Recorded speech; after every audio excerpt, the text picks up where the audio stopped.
If you grow up in the city, adventure is something you watch on a screen. You sit in front of a TV, watching kids your age climb trees, build forts, sneak through the woods with flashlights. You see them find things you could only dream of exploring, hidden and forgotten places ones adults don't go to. But when you step outside, there's no wilderness waiting for you, no abandoned cabins with secrets inside, just endless concrete sidewalks, chain-link fences, apartment rooftops, dead-end alleys, a world where every inch of space is mapped, numbered, owned by someone else. The closest thing to adventure was jumping between buildings, sneaking into construction sites, tagging a name on walls that won't be there in a year. It wasn't enough. At least, not for Liam. I've known Liam since we were kids. He was always the loudest voice in the room, the one with the biggest ideas. He could make you believe in something just because he did. If Liam said, "We're going to sneak into the old rail yard and see if we can get on top of a train before it moves," then yeah, you were going to do it. If he said, "This abandoned apartment tower is safe to climb, no one ever checks inside," you trusted him.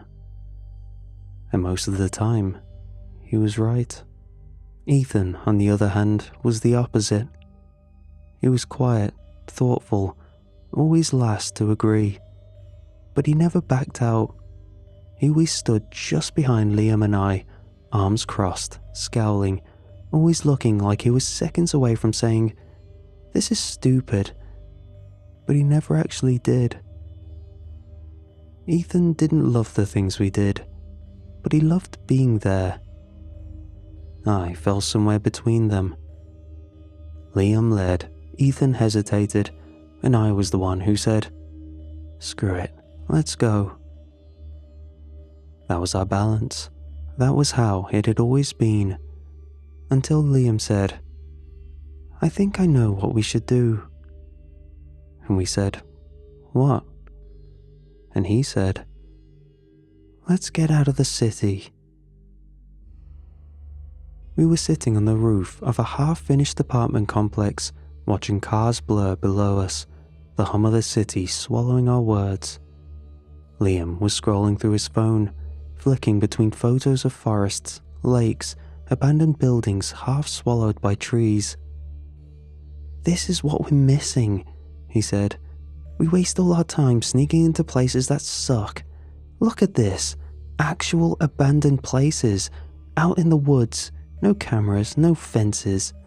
We should do this." "You want us to go camping?" Ethan asked, skeptical. "Not camping, exploring."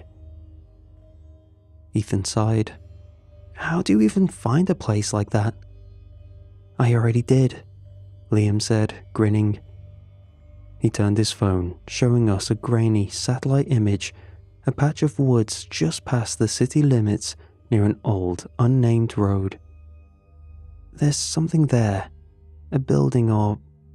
I don't know. But no one goes out that way, no one talks about it. It's just there, sitting in the middle of nowhere." "How do you know it's not private property?" I asked. "How do you know it isn't?" Liam shot back.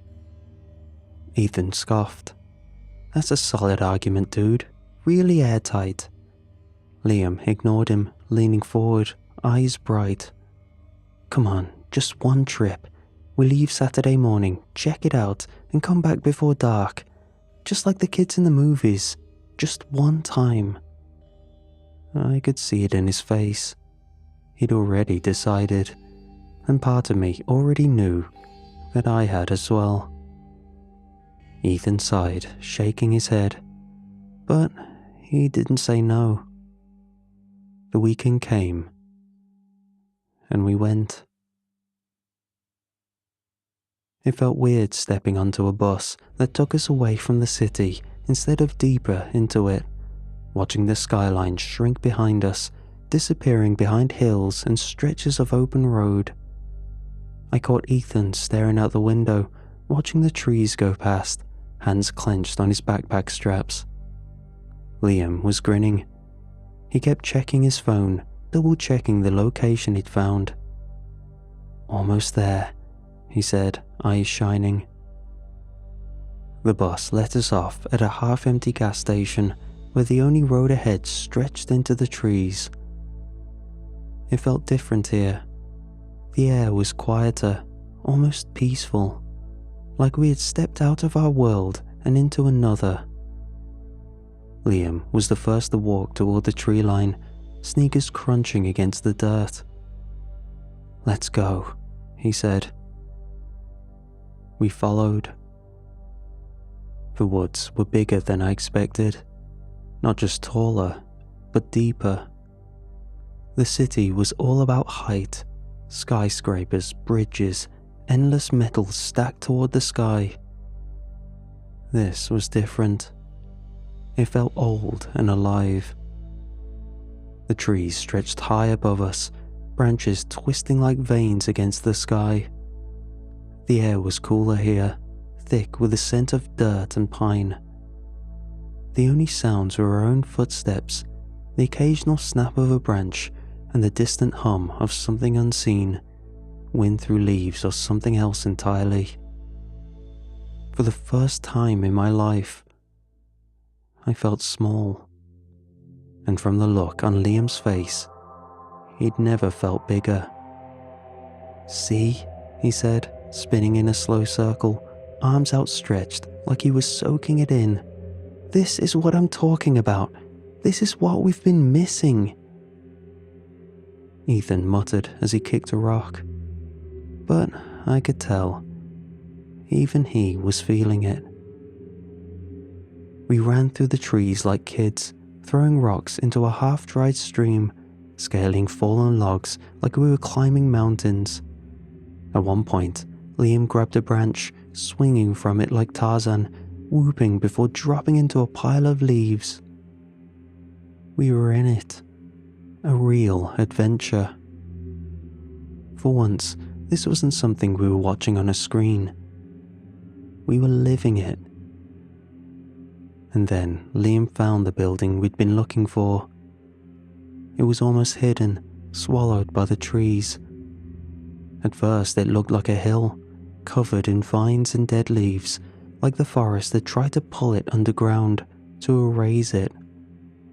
But then I saw the edges of a structure. Concrete, cracked and weathered, barely visible through the overgrowth. And when Liam pushed forward, brushing aside the vines, the truth became clear. It was a building, half buried, lopsided like it had sunk into the earth, a sagging roof, broken windows, and a doorway gaping open into darkness. Liam's eyes went wide. He stepped forward, running a hand along the crumbling wall. "This is it," he exclaimed with joy. Ethan stiffened. "What?" "There was some urban legend," Liam said absently, still staring at it. "Some place in the woods where, I don't know, people used to go and never come back." Ethan scoffed. "Cool, that's real comforting, man." But Liam wasn't listening. He was already walking toward the entrance. I felt something shift in my stomach, a feeling like we had stepped over an invisible line, like up until now we had been on safe ground. "Liam," Ethan called, his voice sharper now, "maybe we should..." But Liam had already stepped inside, and like always, we followed. Inside, the air felt wrong, not just stale, just still. We could tell no one had set foot in here for years, maybe decades. The floor was covered in dust, except for where rain had dripped through the cracks in the ceiling, leaving dark, waterlogged stains. The walls were made of concrete and rusted metal beams, part of them buckling inward, threatening to collapse. A long hallway stretched ahead of us, dark doorways gaping open, leading deeper into the unknown. And yet, despite all of that, Liam was grinning. "This is insane," he said, stepping forward, his voice echoing through the empty space. "Like, how the hell has no one found this?" "Maybe because they don't want to," Ethan muttered. Liam ignored him. He ran his hand along the walls, kicking at a fallen chair, the sound sharp in the silence. "You feel that?" he asked, looking over his shoulder. "That energy, like something big happened here." Ethan scoffed. "Yeah, pretty sure the big thing was time and gravity, dude. This place is falling apart." "Come on," Liam said, still grinning. "A little imagination never hurt anyone." For the first few minutes, it was fun. We kicked through old furniture, picked up faded scraps of paper that had long since become unreadable, made up stories about what this place used to be. An old military bunker, a cult hideout, a secret government lab. The only thing we were missing to truly make this a movie was a big camera. But then, after a while, Ethan stopped playing along. I noticed it when he started hanging back, keeping his arms crossed, not really looking around anymore. Liam noticed it too. "Okay, what's up with you?" Liam said, turning to him. "We finally get to do something cool, and you're standing there like your dog just died." Ethan didn't respond right away. Then, finally, he let out a slow breath. "You ever noticed how this happens every time?" he said, voice quieter than before. "You always find something fun to do. And at first, yeah, it's great. But then you always push it too far." Liam's grin flickered for half a second. "What are you talking about? You don't know when to stop." Ethan shifted his weight, running a hand through his hair. "Like that time with the train yard, or when we climbed that tower and the stairs gave out, or heck, this. We should have turned back before we even got on the bus." Liam's face darkened, like Ethan had crossed the line. But then, instead of snapping back, Liam hesitated. And that alone was weird enough to make me feel weird. He exhaled through his nose, looking down at the ground. "You ever think," Liam said slowly, "that maybe I don't want to stop?" Ethan frowned. "What?" Liam stuffed his hands in his pockets. "You think I don't know when I'm pushing things too far?" His voice was quiet. "I know. I always know." Silence. Ethan and I exchanged a glance. For once, Liam wasn't boasting. He wasn't brushing it off. He was being honest.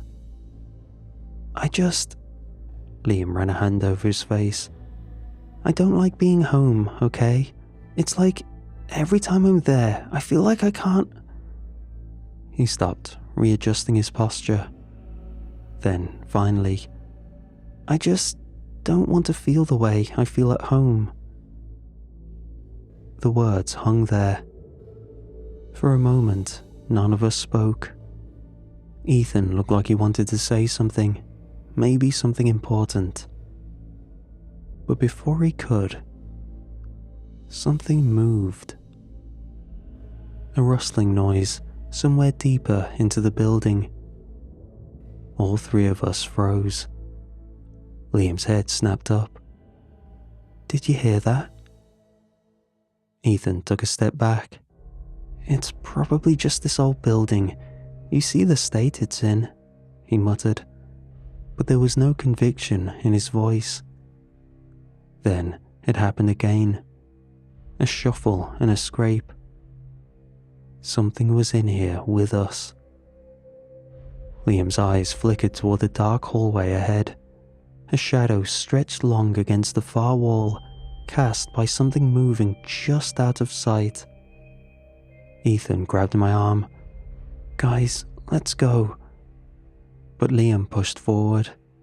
"It's probably just rats," he said, but I could hear the edge in his voice now. "Come on, we didn't come all this way to turn back now." We should have turned back, but instead we followed. And we went deeper. The deeper we went, the worse the air got. It became wet almost, despite the dust, like something rotting in the walls. The floor dipped downward, leading us to what used to be a staircase. Most of it had collapsed, the steps crumbling into a mess of broken concrete and rusted metal. But at the bottom, barely visible in the dim light, a lower level. A basement, half submerged in stagnant water. Liam turned back to us, eyes alight with curiosity. "Okay," he grinned. "This is actually kinda sick." Ethan stood stiffly behind him, arms crossed tight. "Or, hear me out, we don't go into the creepy basement, and instead we turn around and go home." Liam laughed. "Come on, man, you've never wanted to find something real?" Ethan's jaw tightened, but Liam wasn't waiting for an answer. He crouched near the edge of the staircase, gripping one of the railings and peering down into the darkness. Then, he made a face. "Holy..." He pointed at something on the ground. I stepped closer and felt my stomach churn. Scattered across the bottom of the stairs were rats. Not just dead, mutilated. Some were half drowned in the stagnant water, their small bodies bloated and misshapen. Others lay twisted and broken, their fur slick with something dark and drying. They hadn't been eaten. Something killed them, then left them. I took a slow step back, pulse pounding in my throat. If it wasn't the rats that made that noise earlier, then..." Ethan exhaled sharply, rubbing his hands down his face. "Then what made that noise was whatever did this to the rats. A rabid animal? We should really get out now." Liam, though. Liam just stared. A flicker of doubt, a tiny, unspoken realization. Like the edges of his adventure had suddenly sharpened. Like maybe, just maybe, he'd finally pushed too far. But then, he stopped breathing. Not literally, but he froze completely. His whole body tensed, his hands gripping the railing tight. His lips parted just slightly, like he was about to say something, but didn't, or was too afraid to. Ethan frowned. "Liam?" Liam shook his head. Not a no, not a yes, just a barely there movement, slow but unsteady. A big crash came from behind us, like dynamite exploding. Our heads snapped back. Dust rose up from the stairs and slowly settled as we stared. When the noise faded into the distance, "What was that?" Ethan let out a half whisper, half shout. "Wait," Liam said sharply. Silence again. I didn't understand at first, but then I heard it. Something breathing. It wasn't any of us. It came from below, from the basement. And as we stood there, frozen, ears straining, something shifted, something unfolding itself, something rising. We ran, not because we had a plan, Not because we thought we could get away, because there was nothing else we could do. The sound behind us wasn't footsteps. It was worse. A deep, guttural clicking reverberating off the walls, filling every space at once, like something shifting, rearranging itself as it moved. I didn't look back. I couldn't. But I felt it. I felt it breathing down my neck, even though it was nowhere near me. The hallway ahead twisted and turned, the walls seeming to close in on us, the darkness swallowing us whole. My lungs burned. Ethan stumbled, gasping, but Liam grabbed his arm, yanking him forward. "We need the main door," I yelled, "the way we came in." We turned a corner, practically skidding into the entry hall, and stopped. The ceiling had collapsed. The entire doorway was chocked with debris, thick slabs of concrete and rusted beams blocking any way out. "No, no, no," Ethan gasped, eyes darting frantically. There has to be another way." Liam spun, searching. His head snapped upward. "There." I followed his gaze and saw it. A hole in the ceiling. A small opening where the structure had rotted away, just wide enough to squeeze through. Hope surged in my chest. This was it. We could get out. Liam grabbed the edges of the broken ceiling and hauled himself up first, grunting with effort. He reached down immediately, his fingers closing around my wrist. "Ryan, come on!" I scrambled up, my feet scraping against the crumbling walls as I kicked off, pushing with everything I had. And then I was up. We made it. We were going to live. Then I heard Ethan struggle below. I turned back, looking down, and my stomach dropped. Ethan was too slow. His hands were clawing at the edge, trying to pull himself up, but his arms shook violently from exhaustion. His sneakers slipped against the slick, broken walls, failing to find any purchase. And beneath him, in the dark, it was coming. A shadow twisting, shifting, a blur of something impossibly long, impossibly wrong. Liam saw it too, and he made his decision. Before I even realized what was happening, Liam looked at me, and he smiled. It wasn't cocky or forced, like he'd finally found what he was looking for. "You'll tell a good story about this," he said, and dropped back down. Liam landed hard, his feet slammed into the hard concrete below, and for a split second, I thought for a second that he could still climb back up, that this wasn't the end. Then it moved, something in the dark. It didn't lunge, it unfolded.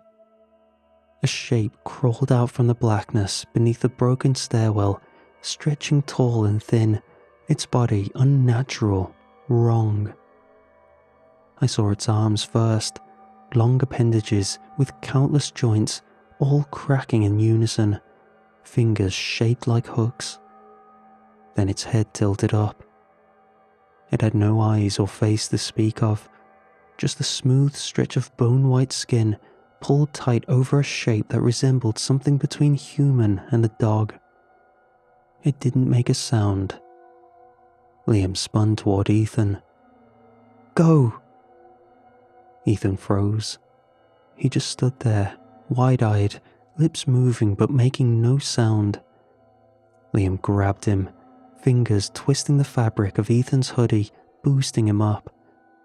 Ethan gasped, hands scrambling for the ledge, one foot kicking against Liam's hands, the other trying to find leverage on the bare wall, but Liam wouldn't let him fall. With one final heave, he threw Ethan up. Ethan crashed over the edge, scrambling away on his hands and knees, gasping for breath.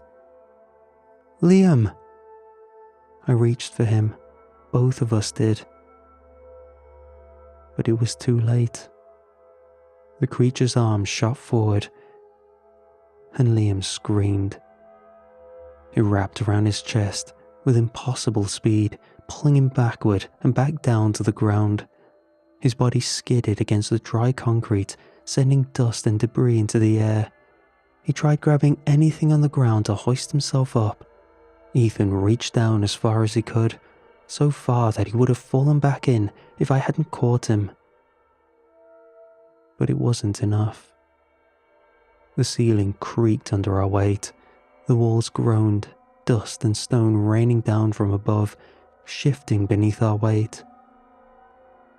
A warning. If we stayed, we'd all die. The thing yanked him backward. The ceiling gave way. A violent crack. Dust exploded into the air, chunks of stone crumbling beneath us. Ethan grabbed my arm, yanking me back. "Liam!" I tried to scream, but the noise of the collapse swallowed his name. We had to run. And Liam couldn't. We ran until our legs gave out. We didn't stop to think. We didn't want to. Through the trees, past the empty roads, until the gas station came into view, the first sign of normalcy, of civilization. By the time we stumbled inside, breathless and shaking, the old man behind the counter barely had time to ask what was wrong before Ethan collapsed against the shelves, hands on his knees, gasping, "Call the cops!" We told them everything. We told them about the building, about the creature, about Liam. They didn't dismiss us, but they didn't believe us either. Just two hysterical kids, filthy and bruised, talking about monsters in the dark. Still, they sent a search team out. By the time we were allowed to go back to them, the sun was rising, the world slowly bleeding back into reality. I remember how silent it was, standing at the edge of the wreckage, because that's all that was left. The building had collapsed, a pile of broken concrete, shattered wood, twisted metal. The entrance was gone, buried. There was no sign of the thing. But there was a sign of Liam. I saw him first, or what was left of him. The police had to pull us back, keep us from getting too close. But I saw enough. A body crushed beneath fallen debris, his face blooded and unrecognizable. Just a boy who got trapped in a crumbling building. That's what they said. That's what everyone would say. There was an article written about it in the local paper. 3 kids went exploring somewhere they shouldn't have, was the headline. They found an abandoned building. They went inside. It collapsed. 2 of them made it out. 1 of them didn't. A tragic incident, the police called it. Unstable structures are dangerous. You boys were lucky. They shook their heads when we told them the truth. They told us that there was no creature, no thing in the dark. Whatever you thought you saw, one of them told us, was just panic. Fear does weird things to the mind. Ethan and I never spoke about it again. Not because we didn't remember, not because we didn't think about it every night when the city lights flickered through our windows, but because there was no point. No one would ever believe us. Maybe it was better that way. I could never quite figure out why Liam decided to jump back down the way he did. not at first. I thought about it constantly. That final moment when his feet hit the ground, when he looked at me with that expression of finality as he said his last words to me. "You'll tell a good story about this." The look in his eyes was something I couldn't understand. At night, I'd stare at my ceiling, replaying it over and over. What did it mean? Why would he do that when he knew he was going to die? I couldn't ask Ethan. He wasn't talking about it. We didn't call or so much as text. The few times we ran into each other at school, we barely looked at one another. Like, if we didn't acknowledge it, maybe it wouldn't be real. And maybe Ethan hadn't heard it. Liam's last words. Maybe he didn't know. But I did. And I couldn't let it go. A few weeks later, I saw Liam's parents. They were walking down a busy street, lost in the crowd. I stopped in my tracks, my heart slamming against my ribs. I expected them to look different, weaker, grief-stricken, lost. Instead, they looked normal. Not exactly happy, but not broken either. Definitely not the way loving parents would look after they'd just lost their child in such a tragic way. And they didn't recognize me. Liam's best friend, the kid who had spent years by his side. They walked right past me, no sign of recognition on their faces. I was just another face in the city to them. That was when it clicked. Liam never liked being at home. He never talked about it, not directly. But looking back, all the signs were there. The way he'd always want to be anywhere else, how he'd never invite us over, how he'd change the subject any time we asked. The way he threw himself into every stupid, reckless adventure as if standing still was worse than falling. And that's when I knew. It wasn't just about the thrill. He just wanted to escape. Every rooftop, every train yard, every broken down place we snuck into, it was about something more than fun for Liam. He had been running his whole life, and in the end, he got exactly what he wanted. The ultimate adventure, a place no one else would ever go, a place where no one could follow. Because he'd finally escaped.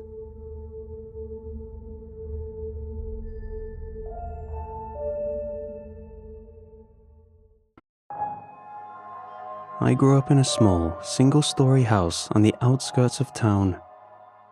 Our house wasn't much, just a squat little box of peeling white paint with a porch that sagged slightly in the middle. I always thought it looked like it was tired of holding itself up. I didn't care though. To me, it was home. But what I remember most about that house wasn't the porch or the yard or the tiny bedroom I shared with my younger brother. It was the crawl space. It stretched under the entire house, a hollow black cavity barely 2 feet high, covered by warped wooden slats nailed haphazardly across the entrance. My dad always told me to stay away from it, said it was full of spiders and mold, sharp bits of rusted metal waiting to slice my hands open if I reached in. My mom warned me too, though she was less dramatic about it, more exasperated than afraid. But I was a curious kid. I'd kneel by the slats, peering through the gaps, trying to see what was inside. Most of the time, it was just dirt or darkness. Sometimes, if the angle was just right, I'd catch a glimpse of the wooden beams holding up the house, or maybe a flash of something skittering out of sight. I never got too close, never reached inside. Until one summer afternoon, when I heard someone whisper my name.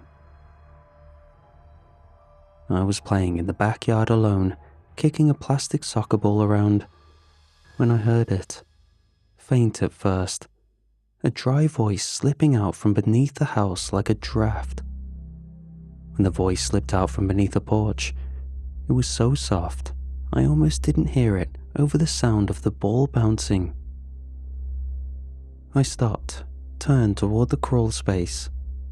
Nothing but darkness. Then again, slightly louder. "Come here for a second."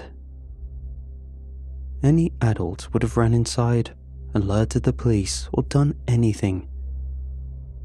But I was 7, maybe 8, and I had that stupid, childlike fearlessness that makes kids think nothing bad can happen to them. So instead of being scared, I was just curious. I dropped my soccer ball and walked toward the crawl space, dropping to my knees to press my face to the gaps in the wooden slats. A face stared back at me. I just stared back. The man didn't blink. His eyes were wide, locked onto mine, sunken deep into his skull, like he hadn't slept in a long time. His skin was sallow and streaked with dirt, and his hair, what little of it I could see, was long and stringy, clinging to his face in limp, greasy strands. When he spoke again, his voice was almost kind. "Didn't mean to scare you, buddy." I still didn't answer. "I'm an old friend of your dad's," he said, his lips curling. "Really?" I finally managed. He shifted slightly, just enough that I could see more of him. Bony shoulders, his skin a mess of wounds. He looked filthy, like he'd been rolling in dirt, but his voice was calm, friendly, the way adults talk to kids when they want them to feel safe. "Yeah, used to be real close to the family. But it's been a while since we talked. He probably wouldn't remember me." He nodded. That made sense. Adults forgot things all the time. "Hey, do me a favor," he added, lowering his voice. "Don't tell him I'm here yet. Let's keep it a secret for now, just between us. Your dad might not understand." At that age, I thought secrets were fun. I don't know why I trusted him. Maybe it was the way he spoke, the softness in his voice. Maybe it was because I wanted it to be true, because the idea of finally having a secret of my own to keep from my parents made it seem grand, special. I didn't tell my parents, and I kept visiting the crawl space. We just talked. I'd go outside and kneel by the crawl space, whispering through the gaps in the wooden slats, while the man lay on the dirt on the other side. He never came out, never reached for me, just stayed in the shadows, speaking in that same soft, friendly tone that made me feel like I was talking to someone I've known all my life. I felt safe. "What's your favorite thing to do?" he asked me once. "You play outside a lot. What do you want to be when you grow up?"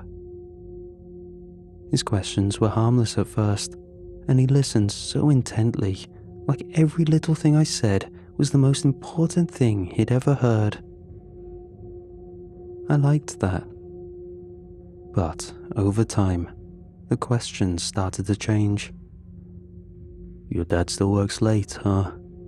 Where do you sleep in the house? Your mom lock the doors at night?" The first time he asked that, I hesitated. "Yeah," I said, "she locks them." "Every night?" I thought about it.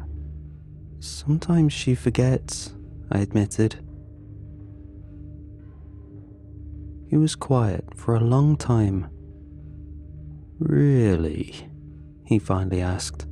She sometimes forgets. There was something in his voice, something I didn't understand yet, because I was just a kid. Looking back, I can see now that they were never just questions.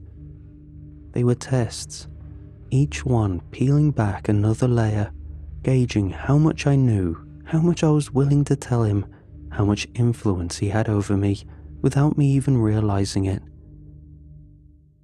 And I'd let him do it. I had fed him information piece by piece, unaware that I was giving him everything he needed. Hey buddy, I missed you yesterday. Sorry, I had whispered back. I went to my grandma's. Ah, that's nice. Bet she makes good cookies. Yeah. Your little brother go too? The question was casual, effortless, like he was just making small talk. I'd answered without thinking. I didn't think back then of the fact that I'd never mentioned my little brother to him. He always comes with us. Of course.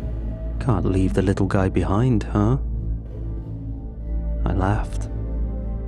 And then I heard the screen door creak open. Hey, what are you doing? I flinched, jerking back from the crawl space so fast that I scraped my knee against the dirt. My little brother was standing on the porch, watching me with wide, suspicious eyes, his small hands gripping the wooden railing like he had caught me doing something I wasn't supposed to. I panicked. Nothing, I said quickly, scrambling to my feet. I was just looking for something. His face twisted into something skeptical, his little brows knitting together as he took a step forward, craning his neck to look at the crawl space entrance. Looking for what? The man was silent now. I could feel him waiting just beyond the slats, watching, listening. I had to think fast. My ball, I said, brushing dirt off my shorts and trying to sound as normal as possible. I think it rolled under there. My brother's gaze flicked back to me. Okay. Wanna go play in the treehouse? I stumbled. And just like that, he forgot all about it. I wish he never believed me. The first time the man in the crawl space asked me for something, I almost didn't even register it as a request. Hey buddy, can you do me a favor? It was an easy question. We were just two old friends at this point, trading secrets. I didn't even hesitate before nodding, before giving him this simple, automatic, sure. Because why wouldn't I? He had never asked for anything before. He had never even implied that he wanted something from me beyond my company. Your dad keeps a spare key to the shed, right? I remember feeling the slightest pang of discomfort then, but it was vague, unformed, like the first tremor of a storm coming, a flicker of something wrong just beneath the surface that my young mind didn't yet know how to identify. I hesitated, but the response came anyway. Yeah? You know where he hides it? Of course I did. It was under the porch, tucked behind a row of old cinder blocks near the back steps. My dad had told me once, in case he ever needed me to get it for him, and I'd filed the information away, never thinking it would be useful for anything else. Yeah, I said. Think you could grab it for me? That's when I finally hesitated for real. There was a shift, a barely perceptible change in the air between us, a tiny crack in the illusion that I'd never noticed before. I didn't understand why it felt wrong, but it did. And for the first time since I'd started talking to him, I found myself wanting to leave. Why? He laughed, as if the answer was obvious. It's stupid, he said, dismissing the whole thing as a joke, as if I was the silly one for taking it seriously. I left something in there a long time ago, something I meant to grab. A little keepsake, you know. That made sense to me. All the adults had little things they didn't need but couldn't bring themselves to throw away. Even Mom had shoeboxes full of old birthday cards she never looked at, and my dad had a drawer full of broken watches he always swore he was going to fix. And maybe he noticed. Maybe he sensed that my willingness was starting to crack. Because, after a moment of silence, he gave me reassurance. "It's all right, buddy," he said. "You don't have to do it." And that was the end of it. Until the next time. But he didn't ask about the shed key. "Hey." His voice was lower that day, quieter, like he didn't want anyone else to hear, even though we were alone in the backyard, just as we always were. "What?" "Could you leave the back door unlocked for me tonight?" My stomach twists thinking back to it. "Why?" "I want to leave you a little present. Trust me." I really liked presents, and my parents hadn't gotten me a present since my birthday a couple of months back. And then, before I could decide what to do, "Dinner's ready." I turned toward the house, the sound snapping me out of whatever fog I'd been slipping into. And when I looked back, he was gone. I unlocked the back door that night. I don't know if it was because I started trusting the man too much, or if I wanted a present that badly, or maybe I was just too caught up in the normal rhythm of family life to think about anything beyond the present moment. Either way, it didn't matter, because the moment came and went, and by the time we sat down for dinner, the whole thing was already slipping from my mind, already losing its weight. And then, without thinking, I said it. "I talked to your friend today." I didn't even notice the reaction. I was focused on my plate, barely paying attention, my fork spearing a piece of overcooked chicken as I chewed slowly, distantly. But then the silence settled, and I felt it. Dad's hand, frozen mid-cut, his knuckles white around the handle of his knife. Mom, unmoving at the stove, her back to me, her posture stiff. She looked like her entire body had gone cold all at once. "What friend?" Dad's voice was slow, careful, like he already knew the answer but was trying to delay it. I blinked at him, confused by the sudden change in the atmosphere. "Your friend in the crawl space?" The words landed. Mom dropped the pan she had been holding, the metal clattering against the stove with a loud, jarring crash. Dad's face went white. For a long time, no one moved. Then, all at once, Dad pushed back from the table, standing so fast his chair scraped against the floor with a shriek of wood on tile. Without a word, he turned, walked to the front door, and stormed outside. My father was already in motion before I could fully register what was happening, his movements sharp and frantic as he ripped at the wooden slats covering the crawlspace entrance, his fingers prying at the brittle planks with a kind of strength I had never seen before. The nails shrieked as they were wrenched loose, the old wood splintering beneath the force of his grip. "Dad?"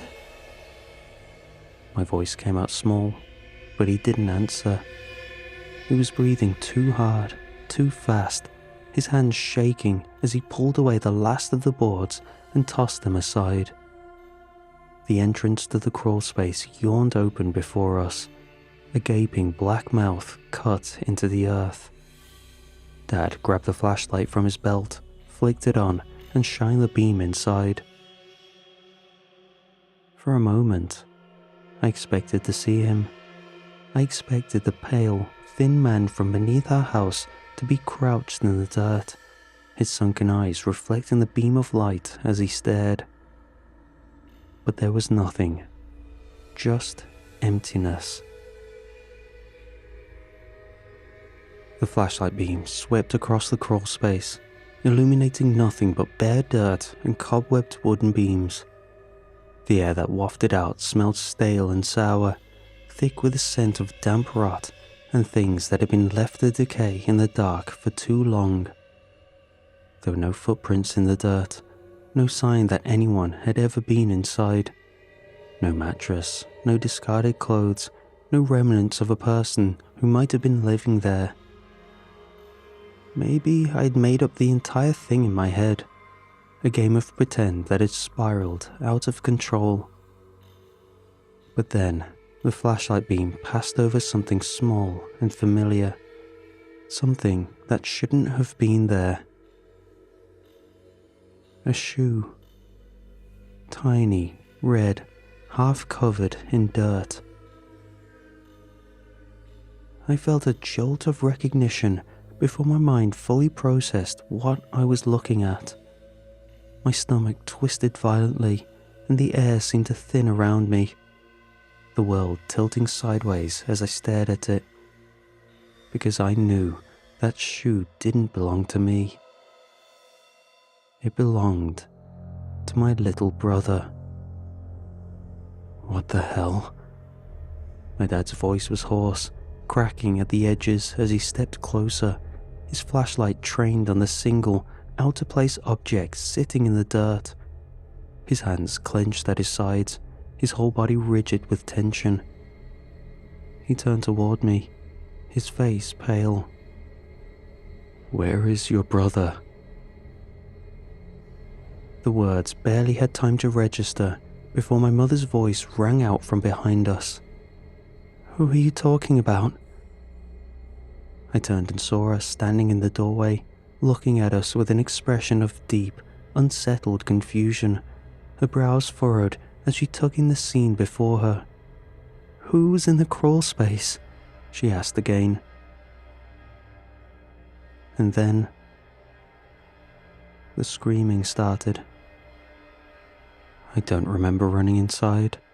I don't remember how I got from the front yard to the hallway, how my legs carried me forward so fast that my surroundings blurred, the walls stretching long and thin like something from a fever dream.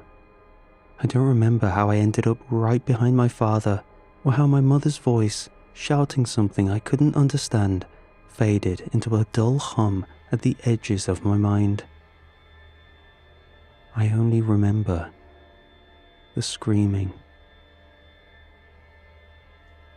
It was raw and high and jagged, something too broken to come from a person, something that didn't sound human at all. And it was coming from my brother's room. My father hit the door at full speed, his shoulder slamming into it so hard that it must have hurt. The wood buckled under his weight, and for a moment it didn't budge, but then it gave way. He stumbled forward, nearly falling as he caught himself. And then I saw the blood. It was everywhere, splattered across the floor, painted up the walls in thick, visceral streaks. So much of it, more than I thought a person could even have inside them. It was still wet, still warm, still spreading in slow, creeping rivers beneath the flickering light of the ceiling fan. And in the center of it all, my brother, or what was left of him. I don't think I screamed. I don't think I made any noise at all. Because something inside me broke. Something deep and dark and all-consuming. And as I stood there, staring at the thing on the floor that had once been my little brother, a thought rose up in me, slow and suffocating, curling around my throat like smoke. I did this. I don't know when my mother pushed past me, or when a voice cracked into a sound I'd never heard before, something so shattered and animalistic that it didn't even sound like words. I don't know if they tried to shield me from the sight, if they pulled me back or turned me away. I don't know if I collapsed or ran, or simply stood there as the room spun and folded inward around me. Because in that moment, all I could hear was his voice. "Where do you sleep in the house? Your mom locked the doors at night? She forgets sometimes. Really?"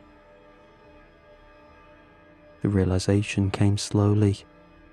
It wasn't like a sudden impact, not an explosion of clarity. It was something worse, something creeping, something insidious, something that had been building for weeks, for months, for however long he'd been listening to me. I had told him everything. I had given him the key to my family. I don't know what happened after that. I don't know who called the police, or how long it took them to arrive, or how many times I was asked the same questions over and over and over again, until my mouth was dry and my voice cracked from the effort of trying to answer. I don't know if I ever answered at all, because how do you begin to explain something like that? I don't remember the funeral. I don't remember the weeks that followed, or the way my parents stopped talking to each other, or the way my mother wouldn't even look at me anymore. I don't remember how I got from that house to a different one, or how much time had passed before my father finally packed up all our things and moved us away. But I remember the guilt.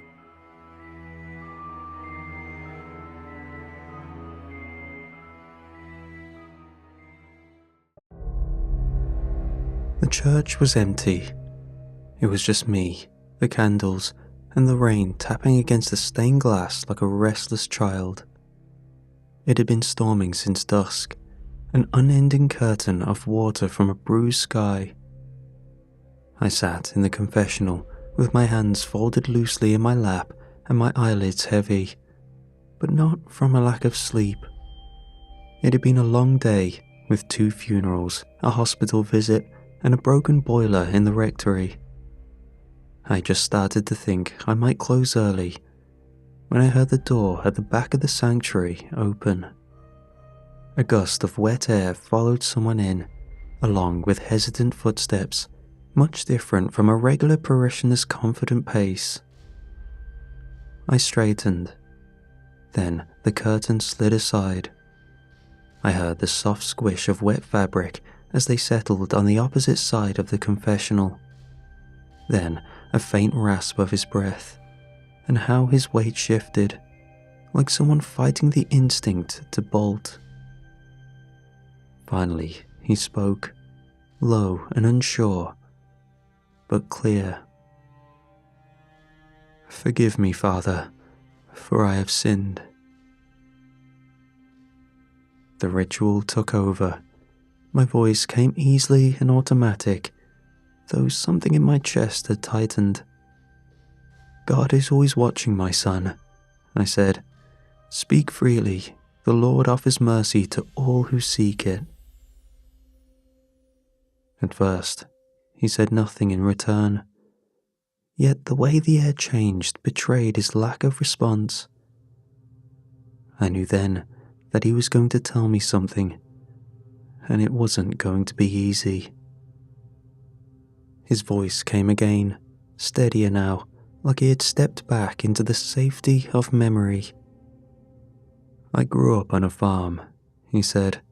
"Just me and my mama, out past the river bend where the road turns to gravel. We had no neighbors close enough to wave to." He exhaled slowly.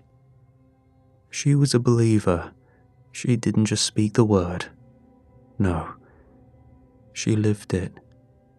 Every evening before supper, she'd read from her old leather-bound Bible. I remember her soft but unwavering voice even when the storms came and the lights flickered.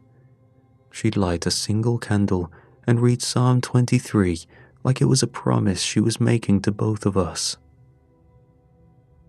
He paused, and for a second, I imagined he might be wiping his eyes as he remembered a fond memory of his mom. She carved crosses into everything, the fence posts, the barn doors, and even the wooden spoon she stirred our stew with. She said it kept evil out and reminded the Lord we were watching back. His tone dipped into something warm and fond. It wasn't a fancy life, but it was ours. We had 3 hens, Pearl, Marigold, and Little Sister, and a stubborn old goat named Moses, who chewed through more of our laundry line than I'd like to admit. We had potatoes, turnips, and a patch of carrots that only ever grew crooked. Sometimes we'd trade our eggs for milk. There was never more than we needed, but she always smiled when she said it. The Lord provides. I could hear something shift in his breath, like he was close to brushing up against a memory in which his adult mind saw the truth. Winter was the hardest. I remember one year she boiled onion skins just to make broth. She told me it was French soup and made me sit up straight like we were in a Paris cafe. She even folded a towel for me to use as a napkin. I believed her. That's the kind of woman she was. She could make suffering feel like theatre. The confessional had gone quiet around us, the storm muffled by thick stone walls. But at that moment, I swear I could feel the cold of that farmhouse kitchen, the scratch of old quilts, and the soft light of candle wax dripping beside a prayer. I let the silence hold between us, unable to shake the feeling that whatever was to come would be a heavy weight for us both to bear. "It started with Pearl," he said, "the oldest hen.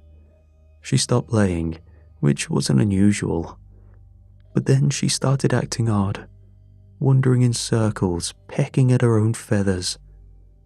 One morning, I found her standing motionless in the yard, eyes leaking this dark red stuff like tears. She didn't squawk or anything. I ran to tell Mama. She looked at Pearl for a long time and whispered. And the next day, Pearl was gone. Buried, Mama said, but I never saw a shovel. Then it was Marigold, then Little Sister, then Moses. All of them followed the same pattern. Their eyes, something in their eyes was just wrong. But Mama told me she'd take care of it, and that everything would be okay. The garden turned next. One by one, the carrots split open from the inside like they'd been cooked in the dirt. The turnips came up black and soft. And the potatoes, when we harvested them, were little more than husks, like something had sucked them dry from the inside. I asked if we were cursed, and she said no, and that the Lord is testing us. I could tell she believed it. She prayed harder than ever. She would hardly eat, so I could, and in the middle of the night, I'd find her knelt beside the kitchen window, whispering scripture to the wind sometimes, just mouthing the Psalms into the dark. There was something sacred in how he spoke of her, like a child recalling the warmth of a hand that always knew how to hold his without needing to say a word. She didn't panic. Not once did I think anything was wrong. She did everything to keep me calm. Even when I asked what we'd do without food, she just looked at me and smiled and said, "He will provide." And in that moment, I heard it, the quiet turn of something in his voice. "It was the next morning," he said. "The frost hadn't even lifted when Mama came to me, her hands wrapped in a shawl like she was cradling something delicate. She said, 'Go to town today. Look for someone cold, someone who's hungry. Bring them here. The Lord rewards kindness.' It made sense at the time. That was how Mama thought. When times were lean, you gave more. You opened your door wider. That's what she taught me. So I went. I walked all the way into town, kicking rocks and counting steps and praying I'd find someone to help. Near the train yard, I found a man. He was older, wrapped in layers of newspaper and threadbare denim.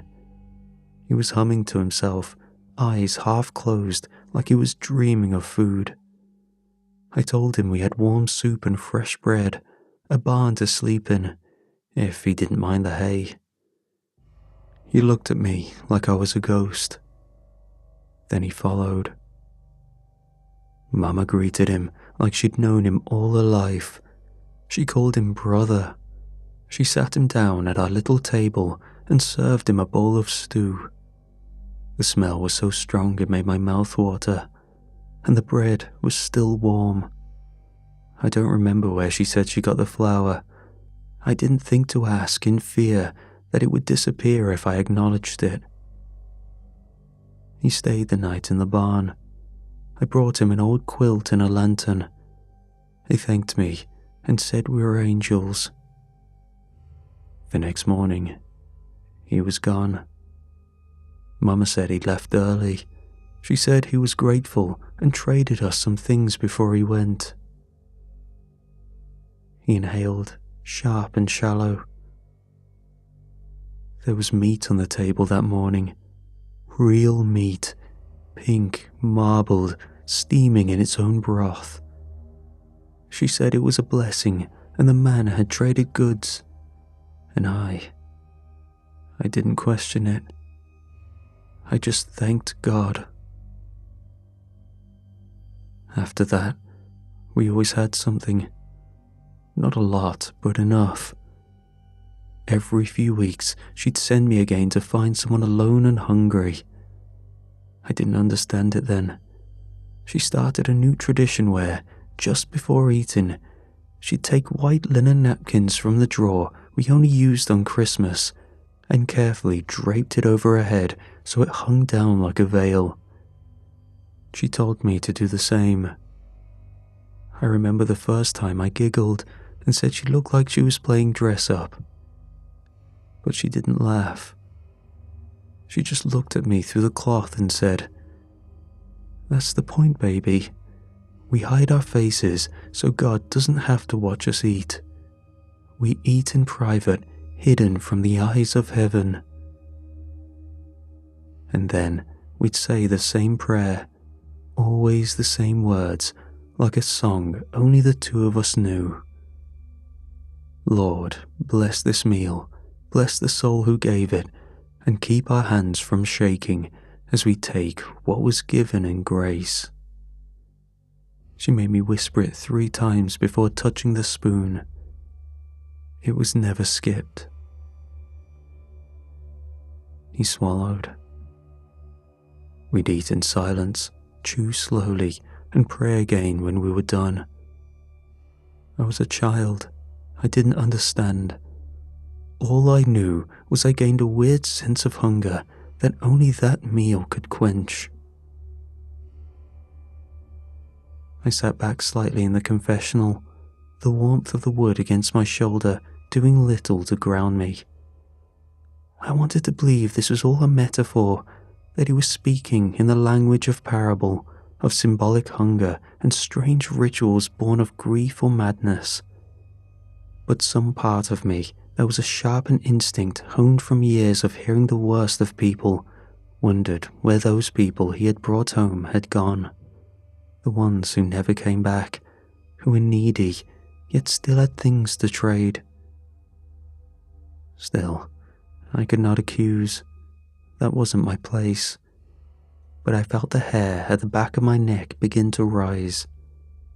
I crossed myself quietly, more out of reflex than faith at that moment. I was 13 when I found it, he continued. It had rained the night before, and I was out behind the barn, dumping the meat scraps Mama said we couldn't use for breakfast into the slop trough for the young pigs we managed to buy. Something white bobbed up, half floating in the grease. His voice trembled now, just slightly. I thought it was a chicken bone. I reached in, thinking it wouldn't be good for them, but it was soft and pale. When I turned it in my fingers, I saw the nail and the shape. Oh God. I squirmed in the silence, shifting slightly on the bench. The air inside the confessional felt too still, like the world itself was holding its breath with me, waiting for what came next. I clasped my hands tighter and kept my voice locked behind my teeth. This was his moment, but God help me, I wanted it to pass. I walked into the kitchen and held it out like I was handing her a riddle. She looked at it, then at me and said, "Some lambs are meant for the altar." Like it was scripture, like I should have known already. His breath hitched. She said the desperate, the forgotten, they don't have much to give, so when they offer themselves in their weakness, we're supposed to receive that. She said it made us holy. My hands tensed just enough for my knuckles to ache. There it was, a confirmation of my suspicion. The clarity of it made my stomach twist into knots. And yet I knew better. I am not a judge. I do not wield a sword, only the word. I have heard things in the booth that would make most men sleep with the lights on. My duty has been, and still is, to listen, to witness, to guide. But at that moment, I could not deny the tremble in my breath or the heaviness that settled in my ribs. I nodded. He continued, his voice dull. Because that's what you do when you're a child. Your mama's word is final. So, I nodded and sat at the table that night. I ate the stew and wore the cloth to hide my sin from God. But something had cracked. I started waking up sweating, chewing my tongue raw in my sleep. I stopped praying out loud out of shame. I started skipping bites, then whole meals. She noticed. Of course she noticed. One evening, she reached across the table and gently pulled the cloth off my head. Her eyes didn't look angry, but they had gone hard, like cold river stones. "Don't waste what's been given," she said. "Don't turn your nose up at blessings that cost someone else their place in the kingdom." I nodded again like I believed her. But I didn't. Not anymore. I couldn't look at her the same way. But it was strange. I still wanted her to hold me when I was scared. He was quiet for a long time. Then, after a long inhale, he kept going. It lasted almost 2 more years. I tried to forget what I saw. I think I stayed because part of me still loved her too much to leave, because she smiled at me like nothing was wrong. She kissed my forehead tenderly every night, and she still sang hymns while cleaning the kitchen. How do you walk away from someone who taught you everything, even when you find out some of it was poison? But when I turned 15, I packed a bag silently and walked out while she slept. I didn't leave a note, only took what I could carry. He paused. And I never went back. I told myself I'd start over. He said, clean slate, clean soul. I ended up in foster care 2 towns over. They were kind mostly, kept the fridge full, took me to church when they could. His voice thinned. I tried to be normal. I did everything brochures said. Joined clubs and took therapy seriously. I even started cooking real meals from recipes. I made myself believe that the hunger was just trauma, just something I could fix. Her breath, sharp and frustrated. I went vegan. I thought maybe it was guilt. But it didn't work. Then I tried a carnivore diet, but that didn't help either. Then raw food, paleo, fasting, ice chewing, clay. I even gnawed at the edge of a belt once just to feel the resistance. He shifted on the other side of the screen, wood groaning under him, and at that moment, a terrible thought flickered across my face, unwelcome and absurd. I pictured his hands slipping through the slats, cold fingers gripping my collar, and his mouth opening wide to take a bite out of me like I was bread and flesh both. The image was so vivid I almost flinched.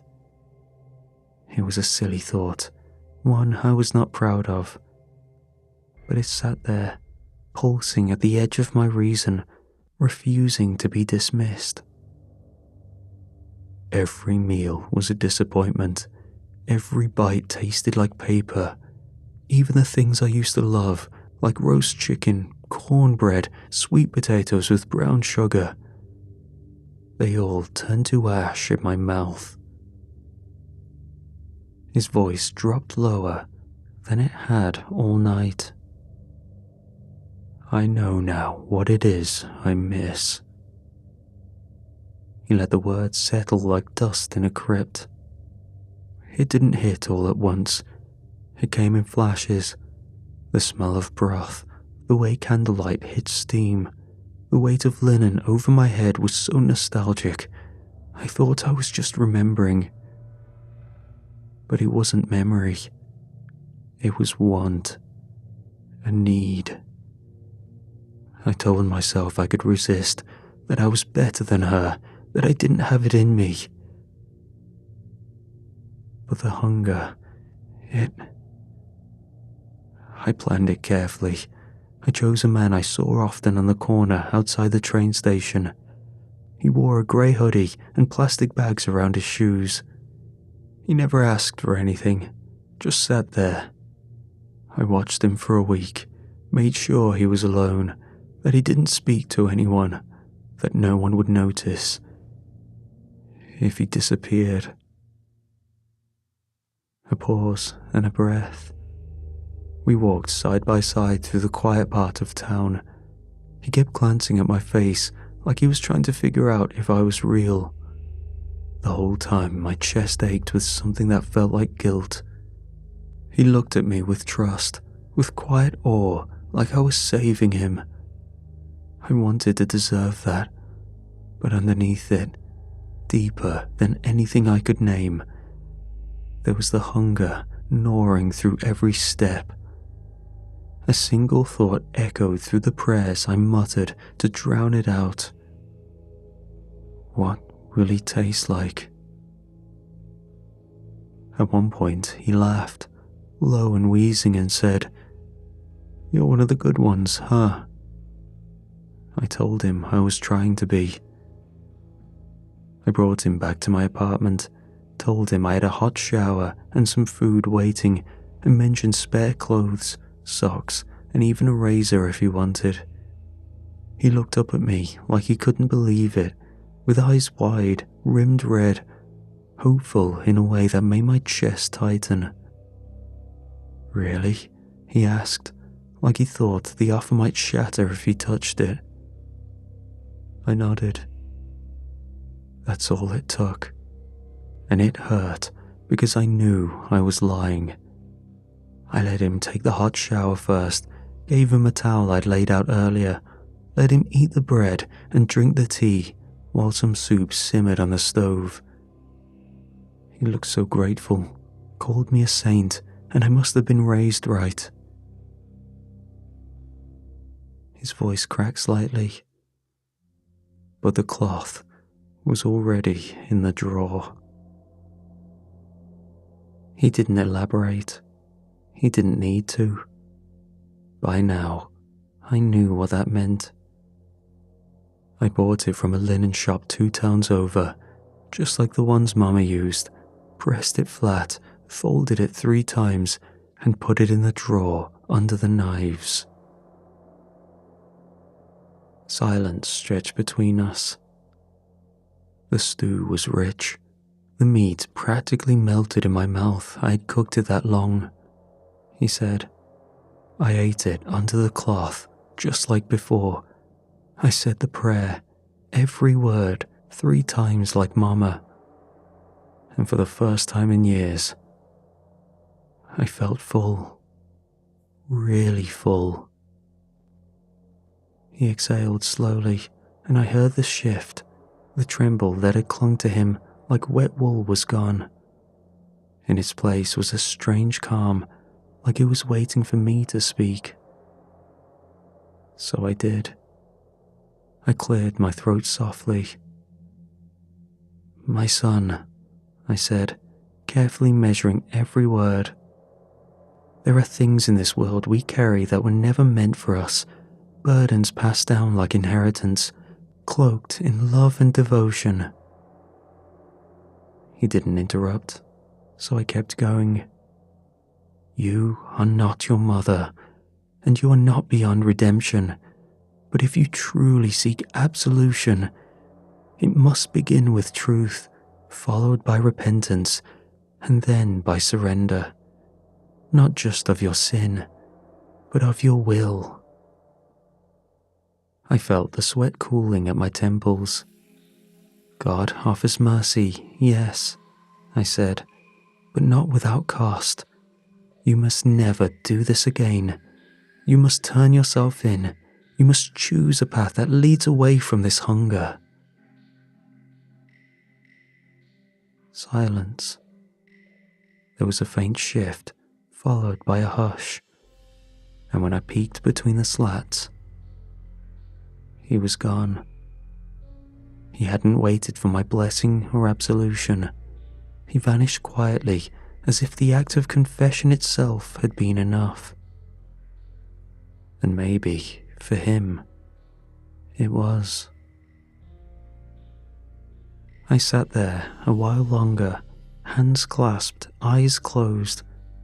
I prayed not to carry his burden with me into the world, that whatever darkness he left behind would stay sealed in that booth. I prayed that mercy still meant something, even when offered to someone who may never stop doing the thing they're sorry for. When I finally stood, I moved slowly through the empty sanctuary, checking locks. I stepped into the parking lot. The night air was damp and cool, and the storm had passed. My car engine groaned to life, and the headlights carved through the dark. I pulled onto the main road, and there, under the flicker of a street lamp, I saw a man huddled against the bench, wearing only a thin coat and no shoes. I slowed, and for a long time, I just sat there, hands frozen on the wheel. I couldn't get the confessor out of my mind, how he spoke his truth like a man unburdened, while all I was left with was silence. And in that silence, I wondered if the confessor would stop, if anyone was safe, if he was still nearby. And all I could do was pray.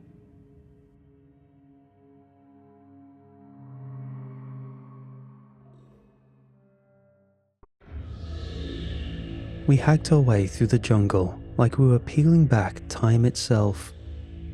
Every branch and root we cut and stepped over felt like it hadn't been touched in decades, maybe longer.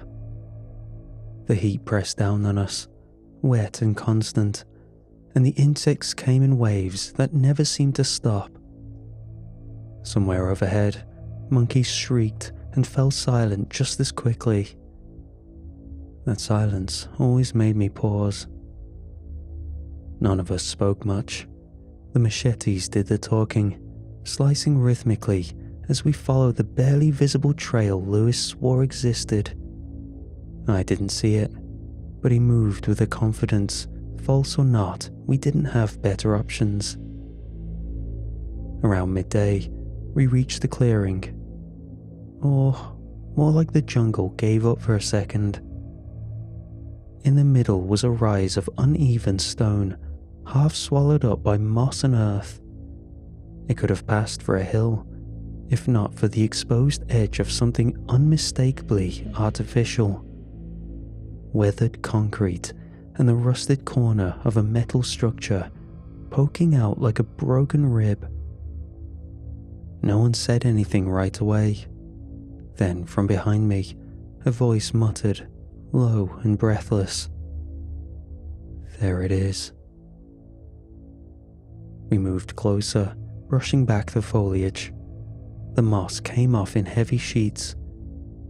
Underneath, a swastika, barely visible, faint from time and grime, was stamped into the concrete, half melted from what looked like an old fire. None of us reached out to touch it. "Jeez," someone whispered. We'd found it. The bunker wasn't a myth. It was real, and it was here. Lewis stepped forward and ran his hand along the edge of the old hatch embedded in the slope, tracing the rusted wheel lock. He pulled gently, and it groaned like something waking up. The door was ajar, only slightly, but enough that the smell hit us almost immediately. Old oil, mold, metal, and beneath it all, something else, sweet and rotting.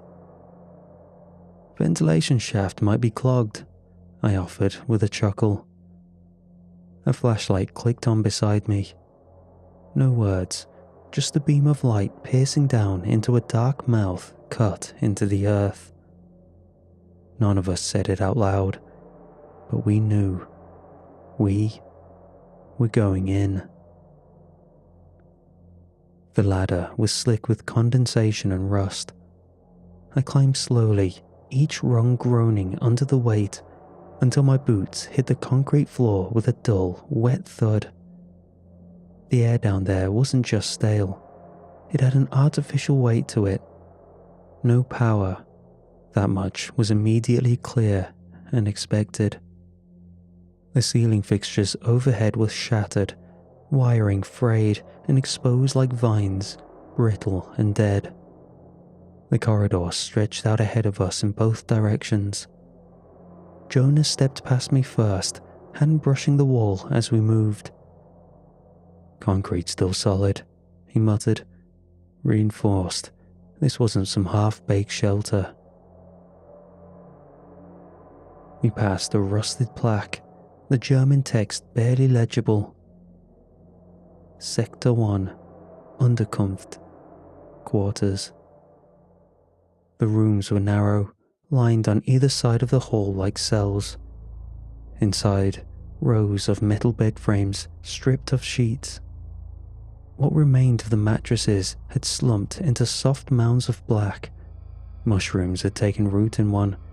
Another had the impression of a body long gone, just the shape, still there in the stained foam like a fossilized absence. Someone opened a crate near the far wall. Dust plumed out. "Food rations," Jonah said, "still sealed." Sasha lifted one and turned it over. They labelled everything by name, date, roll, caloric requirement. She pointed to the faded ink. "Jane Nuslane, 3,000 calories, night watch." All so precise, but the silence in those quarters told another story. Further in, we found a hallway bulletin board. A photo was still tacked up, barely hanging on. 4 men, all in uniform. German officers, at least from what I could tell, standing in a cramped hallway right here in the bunker. Their faces were long and drawn, eyes sunk deep. One of them was holding a small child. "That's not wartime Germany," Sasha whispered behind me. "That's after they arrived here." The hallway ended in a bulkhead door, half of its hinges, rusted and bent inward, like something had forced its way through years ago.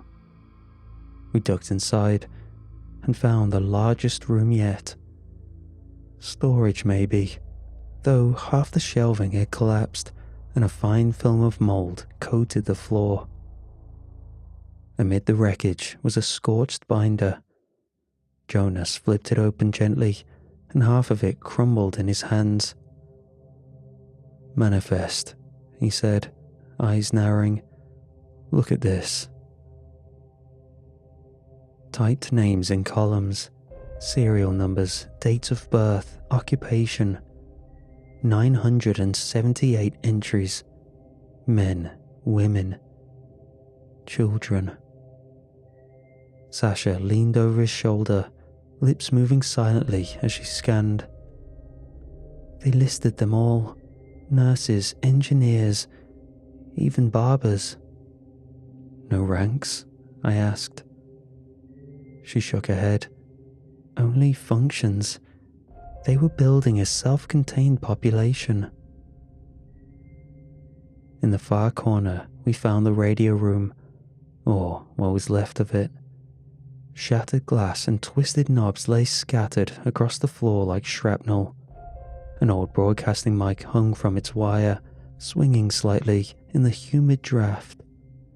Banks of analog equipment were ripped open, fuses missing, wires yanked out in clumps.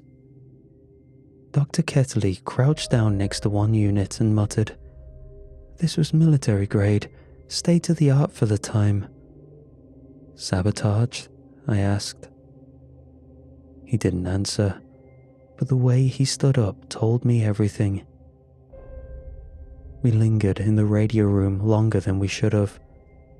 No one said it, but something about the broken equipment unsettled us in a different way.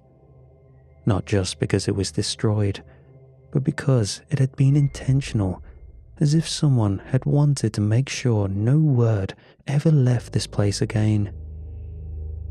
We moved on. Sasha suggested we start marking rooms as we went. Chalk lines, basic numbering. Smart idea. It helped, gave the illusion of control. Past the supply wing, we found a heavy door partially ajar with a tarnished brass plate above the frame. Officer Unterkunft. Officers' quarters. The air inside was different, still.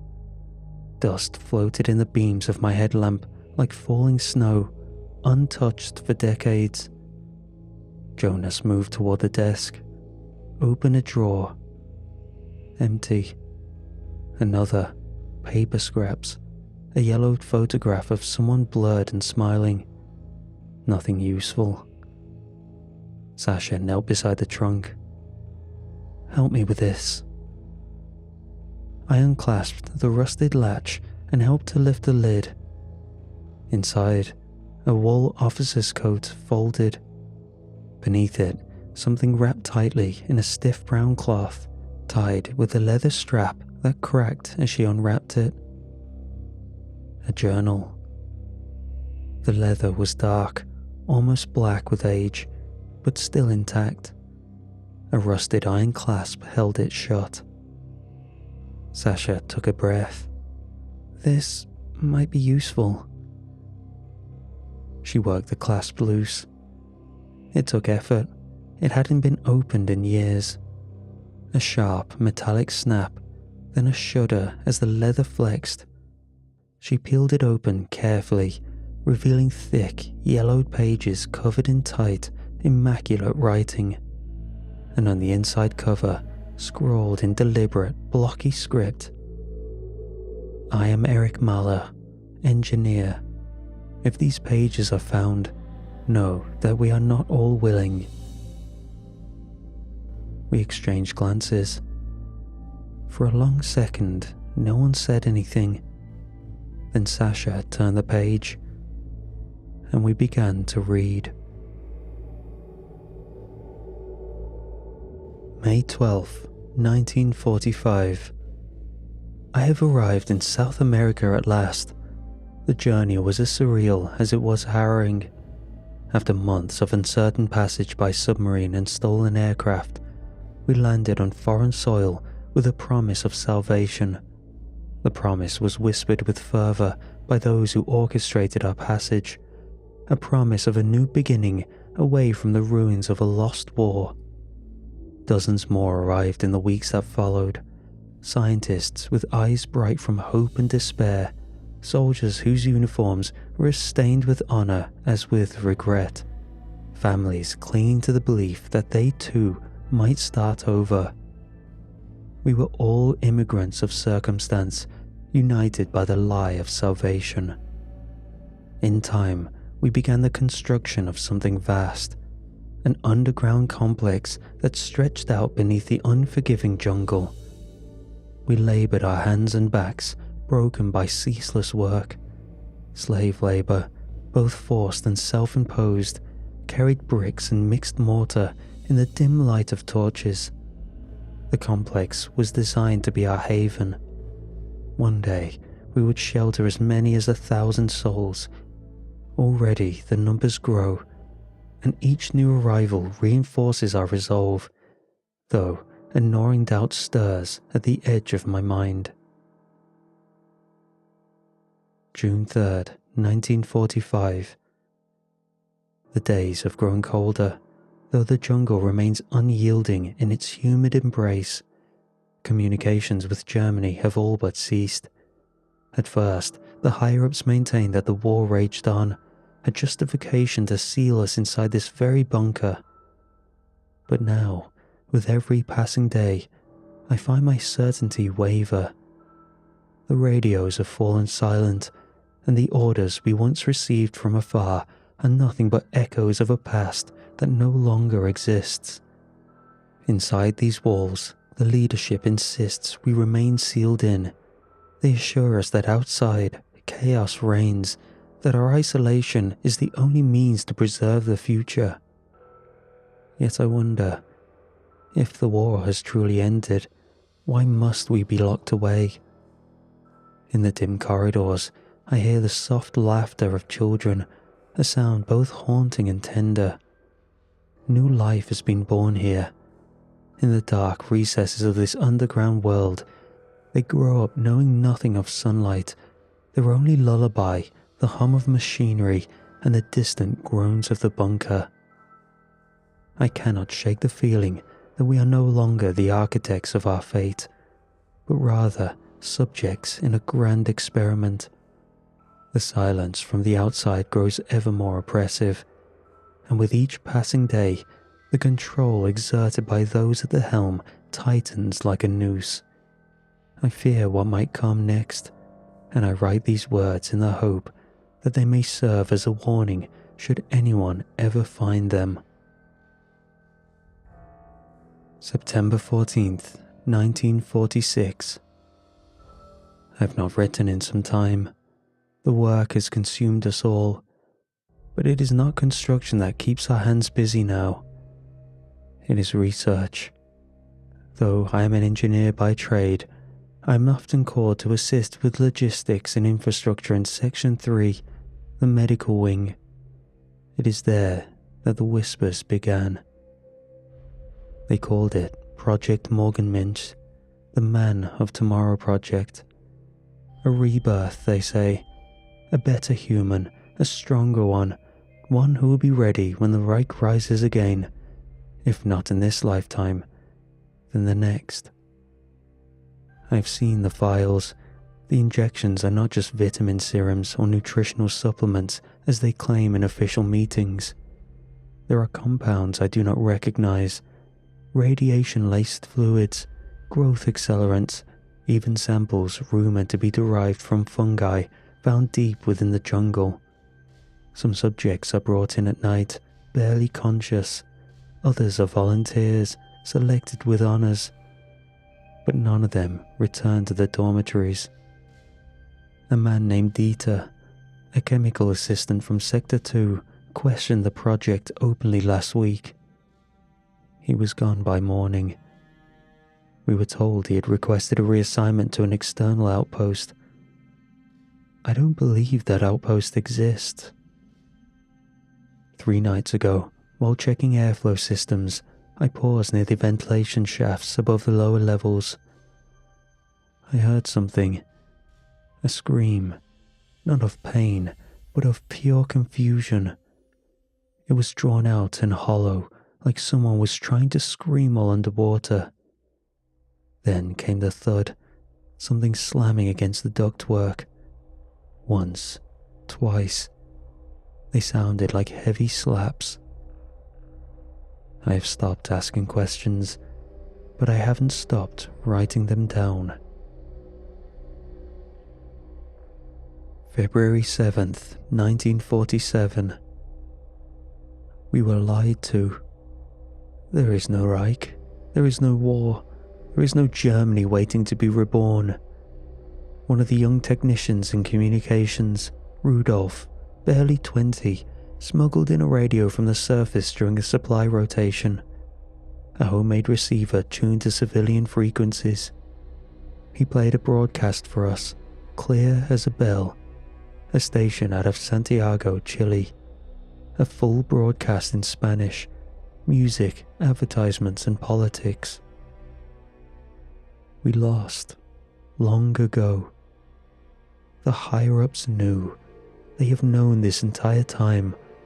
All of it, the isolation, the lockdowns, the rationing, the indoctrination, was to keep us here, to maintain a closed system, a laboratory, not a refuge.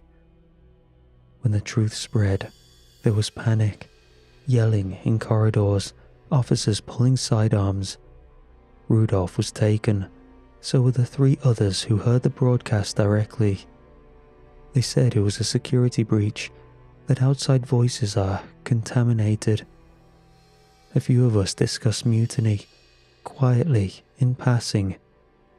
It lasted 2 days before someone betrayed us. I was beaten. Not enough to kill, just enough to remind. One man was dragged to Sector 3. No one has seen him since. I believe now that we are no longer survivors. Rather, we are subjects. October 23rd, 1947. It is happening too fast now. I can hardly keep track of the days. Sickness is everywhere. Not just fatigue or malnutrition, but something deeper. Flesh turns soft, almost sponge-like. Eyes glaze over. Some have developed a sort of fever that doesn't burn the skin, but warps the mind. Men forget how to walk. Women scream at nothing. and children are crying. The experiments have escaped containment. No one says it out loud, but everyone knows.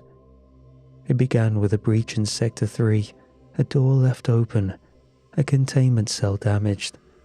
The lights went out for less than 2 minutes. But it was enough. They don't resemble people anymore. One moved through the upper maintenance corridor last night. I didn't see it fully. It moved in a sluggish pace. I heard gasps, then nothing. When I returned with 2 others, there was no blood, just clothing. 3 men gone, with no sign of struggle, only the scent of salt and bile in the air. Today, I opened a sealed supply crate in the communal hall. Inside were plastic-wrapped packages. I read the labels: coded, sterile, clinical. Protein units processed. But it was warm. I took a knife and cut one open. They were feeding us, the failures. Some knew, some didn't. But we ate anyway. We had no choice. I vomited until nothing came out but bile. I have not eaten since. November 9th, 1947. This will be my final entry. There is no more order here, only rituals, grotesque imitations of structure. Men still wear uniforms. They march the halls as if the Reich still listens, as if this place is anything but a grave. I was part of a small group who tried to escape. There was an auxiliary hatch built during the early days, before the lockdowns. We found it behind the water reserves, hidden under rebar and rotting crates. 6 of us planned to leave. We never made it out together. Something followed us, a failed subject, if you can even call them that. I saw its face for the first time. A man I once knew. Fisher, I think. His skin had melted like wax and reformed in sagging layers. His jaw was unhinged, his ribs pulsed like gills. He moved without urgency, like a predator that knows nothing can escape. He crushed Jürgen against the wall with one arm. I saw bones snap through his thigh like dry kindling, and I screamed until her voice gave out, then tried to run and slipped on the floor on what remained of someone else. We sealed the hatch behind us, but I was injured. My leg is broken. I can't walk. I volunteered to stay. The others are gone now, up that ladder and back into a world that might not even be waiting for them. Maybe they'll make it back. Maybe not. I no longer care. This journal will remain with me. If you are reading this, you must understand. We were not all complicit. We were not all monsters. We didn't speak right away after the journal ended. Sasha closed it with both hands, slowly, like it might shatter. She sat back on her heels, mouth slightly open in a stunned silence. Jonas had been pacing in a tight loop near the bed. Dr. Ketley hadn't moved at all. He stood by the desk, arms folded, staring at the floor like it owed him an answer. I couldn't think, couldn't find a thread to hold on to. The words were still echoing. Then Ketley spoke. "We can't stop here." I looked at him. "What are you talking about?" He turned toward us, slow and heavy. "This journal it's only a part of the picture. If half of what he described actually happened down there, we owe it to history to see the rest. There could be evidence, proof, biological remnants." You want to find them? Sasha asked. Her voice was hoarse. The things he described? I want to know if they're even real, he said. Jonas nodded, arms crossed tightly over his chest. He's right. We're already in. We can't just run now. Jonas, we should run, Sasha said, rising to her feet. This isn't a science project. This is a mass grave built on a lie. There's a reason they sealed it up. She looked at me, eyes raw. Tell me you don't want to keep going. I didn't answer. The air was changing, heavier, close to sour. I hadn't noticed until then, but it was there, clinging to my clothes. Footsteps behind us. We turned to see Lewis duck into the room. His face was pale, a thin sheen of sweat catching the light from his headlamp. He looked at each of us, then down at the journal in Sasha's hands. I read a few more pages, he said. I didn't want to, but I did. He swallowed hard. There's something wrong down here, and I don't want to be a part of it. We're going down, Jonas said. Lewis stared at him, then turned to me. Don't go with them. I didn't answer. A minute later, he was gone. The air felt colder once he left. The stairs to the lower level had nearly rusted through, but the structure held. We descended one at a time, our boots clanging softly against the metal, echoing up the shaft. My headlamp flickered once and stabilized. The damage was obvious from the start. The walls were warped and bulging in place, like something had pressed from the other side with slow pressure. Entire panels were cracked open, revealing tangled veins of rusted piping and torn cables. One segment of the ceiling had collapsed inward.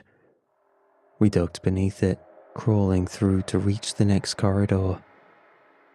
As we moved farther down the corridor, the signs of collapse became less like age and more like a struggle. The walls were scarred with impact marks, some shallow, some punched in deep. Sasha brushed a hand across a jagged hole near a doorway. Her fingers came away flaked with rust, and something darker beneath it. Bullet holes, Dr. Kedley said quietly. Close range. We looked around, and they were everywhere. Pockmarked across the hallway, clustered around corners near doorways. Some had fragments of brass casings still embedded in the cracks between the floor tiles. Others were surrounded by long dried splashes of what could only be blood. Someone, maybe many, had tried to fight whatever got out. The rooms on this level had no beds, just rusted restraints, shelves of ruined medical equipment. Dr. Kedley stepped ahead, his lamp tracing an open door. He froze. I turned to ask what he saw, but before I could speak, I heard it. Breathing. Wet, strained, like air pushed through mucus and ruined lungs. Then something shifted in the dark. A shape moved at the edge of our light. Gurgling followed, long and low. I felt the breath leave my body as something inside me screamed to run. It was hunched in the corner, facing away from us. A towering shape with limbs bent at wrong angles and skin stretched too far to hold what was inside. It was the shape of a man, barely. Its skin was wet and sagging, shiny with dark sweat or fluid, parts of it clinging to the bone, other parts slowing off in folds. Where its joints met, Elbows, knees, shoulders. Black fluid oozed freely and pooled on the floor in thick, tar-like globs. It was wearing something, or what remained of something. A uniform, torn, threadbare, stretched until the fabric had embedded itself into flesh. The buttons were still there, the collar fused to its body. One bare foot dragged behind it, grotesquely swollen and raw, the heel split open like old fruit. The other foot thudded when it moved, heavy and wet. And its face. No, it wasn't a face. A mound of pale pulp, sagging and twitching, with holes where features should have been. No eyes, just dark impressions like the sockets had collapsed inward long ago. Then it sniffed. A wet, rattling inhale that sounded like fluid bubbling in a drain pipe, and it turned toward us. Its mouth opened wide. It released a groan, slow and shuddering, like a child. The sound echoed off the walls, wet and heavy, and it slapped the wall with one massive hand, leaving a smear of black. Dr. Ketley whispered something I couldn't hear. His light dropped slightly, his hands trembled. The thing stepped forward. We ran. The hallway behind us felt longer than before.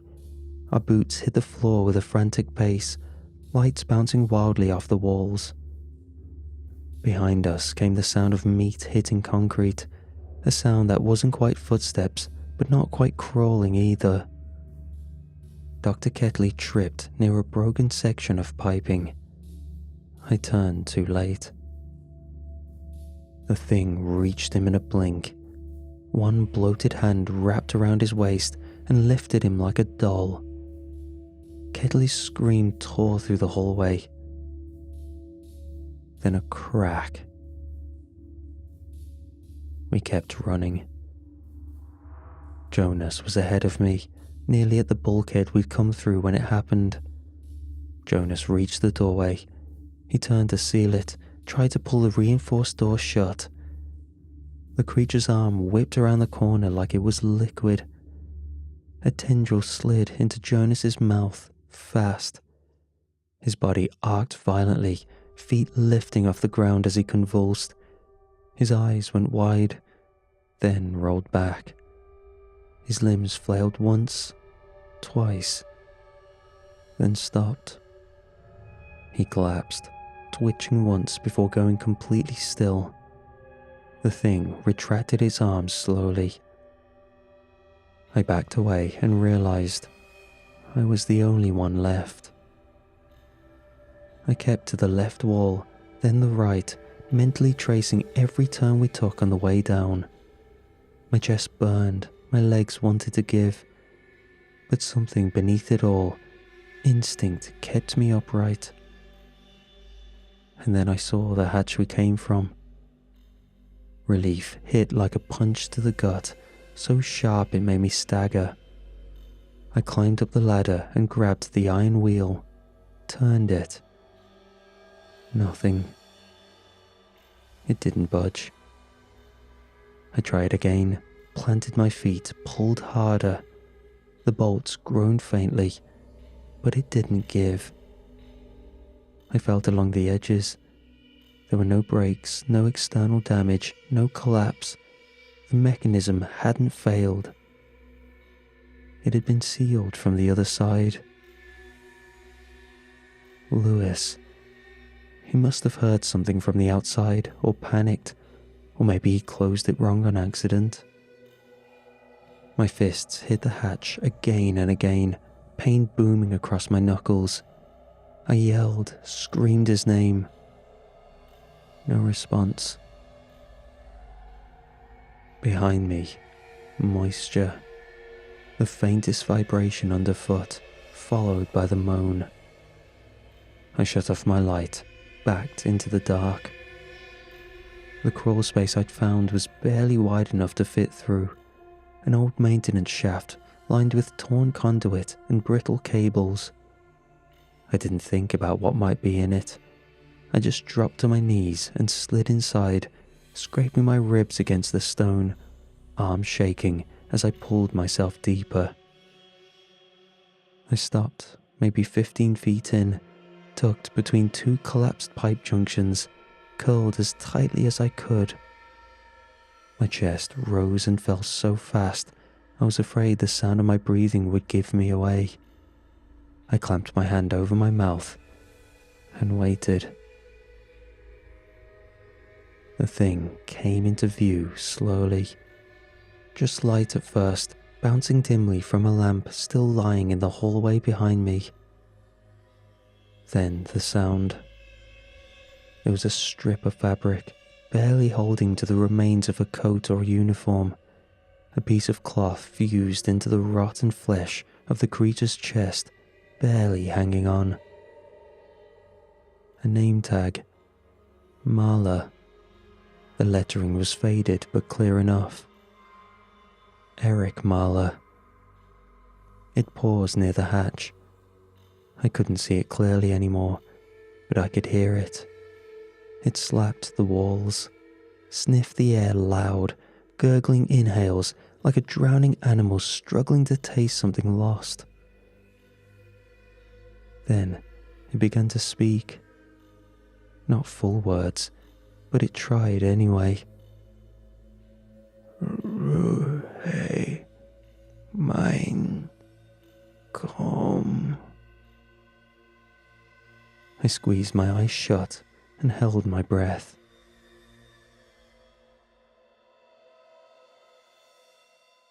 I don't know how long I stayed in that crawl space. My joints had gone stiff, my mouth dry as bone. My flashlight had long since died, and even the fear was beginning to thin, giving way to something worse. The quiet belief that this was it, that I would die down here. I'd stopped listening for it. The thing, I thought maybe it had lost interest, or maybe it didn't need to hunt anymore. Then, light, flooding in from the corridor, warm and golden, not the sterile white of our headlamps, but sunlight, pure and alive, crashing through the darkness like a resurrection. And a voice, familiar, human, cracking with panic and guilt. I came back. A pause. I'm sorry I left. Are you there? Lewis. My body reacted before my mind could, but I wasn't the only one who heard him. I scrambled out of the crawl space, half crawling, half tumbling. My legs screamed, blood rushing back into numb muscles as I ran full tilt toward the hatch. The air stank of heat and rot. The moan behind me grew louder, closer. The floor shook beneath its weight. Lewis's face appeared in the open hatch above, eyes wide, flashlight in one hand. Hey, what's going on? He yelled. I threw myself at the ladder, missed the first rung, slammed my shin, climbed anyway. My fingers fumbled for grip, the metal slick with sweat and grime. Lewis reached down, grabbed my arm. He pulled. As my head crested the hatch, I felt the pressure shift behind me, a blast of heat and a wet sound. The thing was at the base of the ladder. I screamed. Lewis pulled harder, and I cleared the opening just as a wet mass slammed against the underside of the hatch. He slammed it shut. The thud echoed like a gunshot, metal shaking under the impact. We stood there in the clearing, both of us heaving for breath. I bent over with my hands on my knees, trying to slow my heart. Lewis paced in wide, frantic circles, wiping sweat from his face, mouth working like he wanted to say a dozen things but couldn't pick one. Then he turned to me, eyes wide, hollow. "Where's Sasha?" he asked. I didn't answer. "What about Jonas and the professor? What happened down there? What was that thing?" My lips parted, but nothing came out. I opened my mouth again, tried to form words, but it was like they were stuck behind everything I had just seen, felt. Lewis stepped closer. "Tell me what happened." "They're gone," I finally said. They're gone." He stared at me for a long time, like he was trying to read something I couldn't put into words. Then, slowly, he pulled out his phone. "I'm calling someone," he muttered. He stepped a few feet away, murmuring into the speaker, giving what details he could. Location, injuries, urgency. I just stood there, numb, watching the hatch like it might start rattling again. But it didn't. We left before they arrived. Neither of us wanted to be there when they opened it again, if they opened it again. But we knew we had to stay, and so we did. A few days passed. The authorities came, local police first, then federal agents, and finally, someone in clean uniforms with no names on their jackets. They wouldn't say who they worked for, only that the site was under investigation and we were advised not to speak to the press. Weeks later, I got a call. Lewis was on the other end, voice low. "They found it," he said. "Everything. The bunker, the journal, all of it." "And?" I asked. He went quiet. "No bodies," he said finally. "No people. No creatures." I didn't respond. This could have only meant one thing. They got out.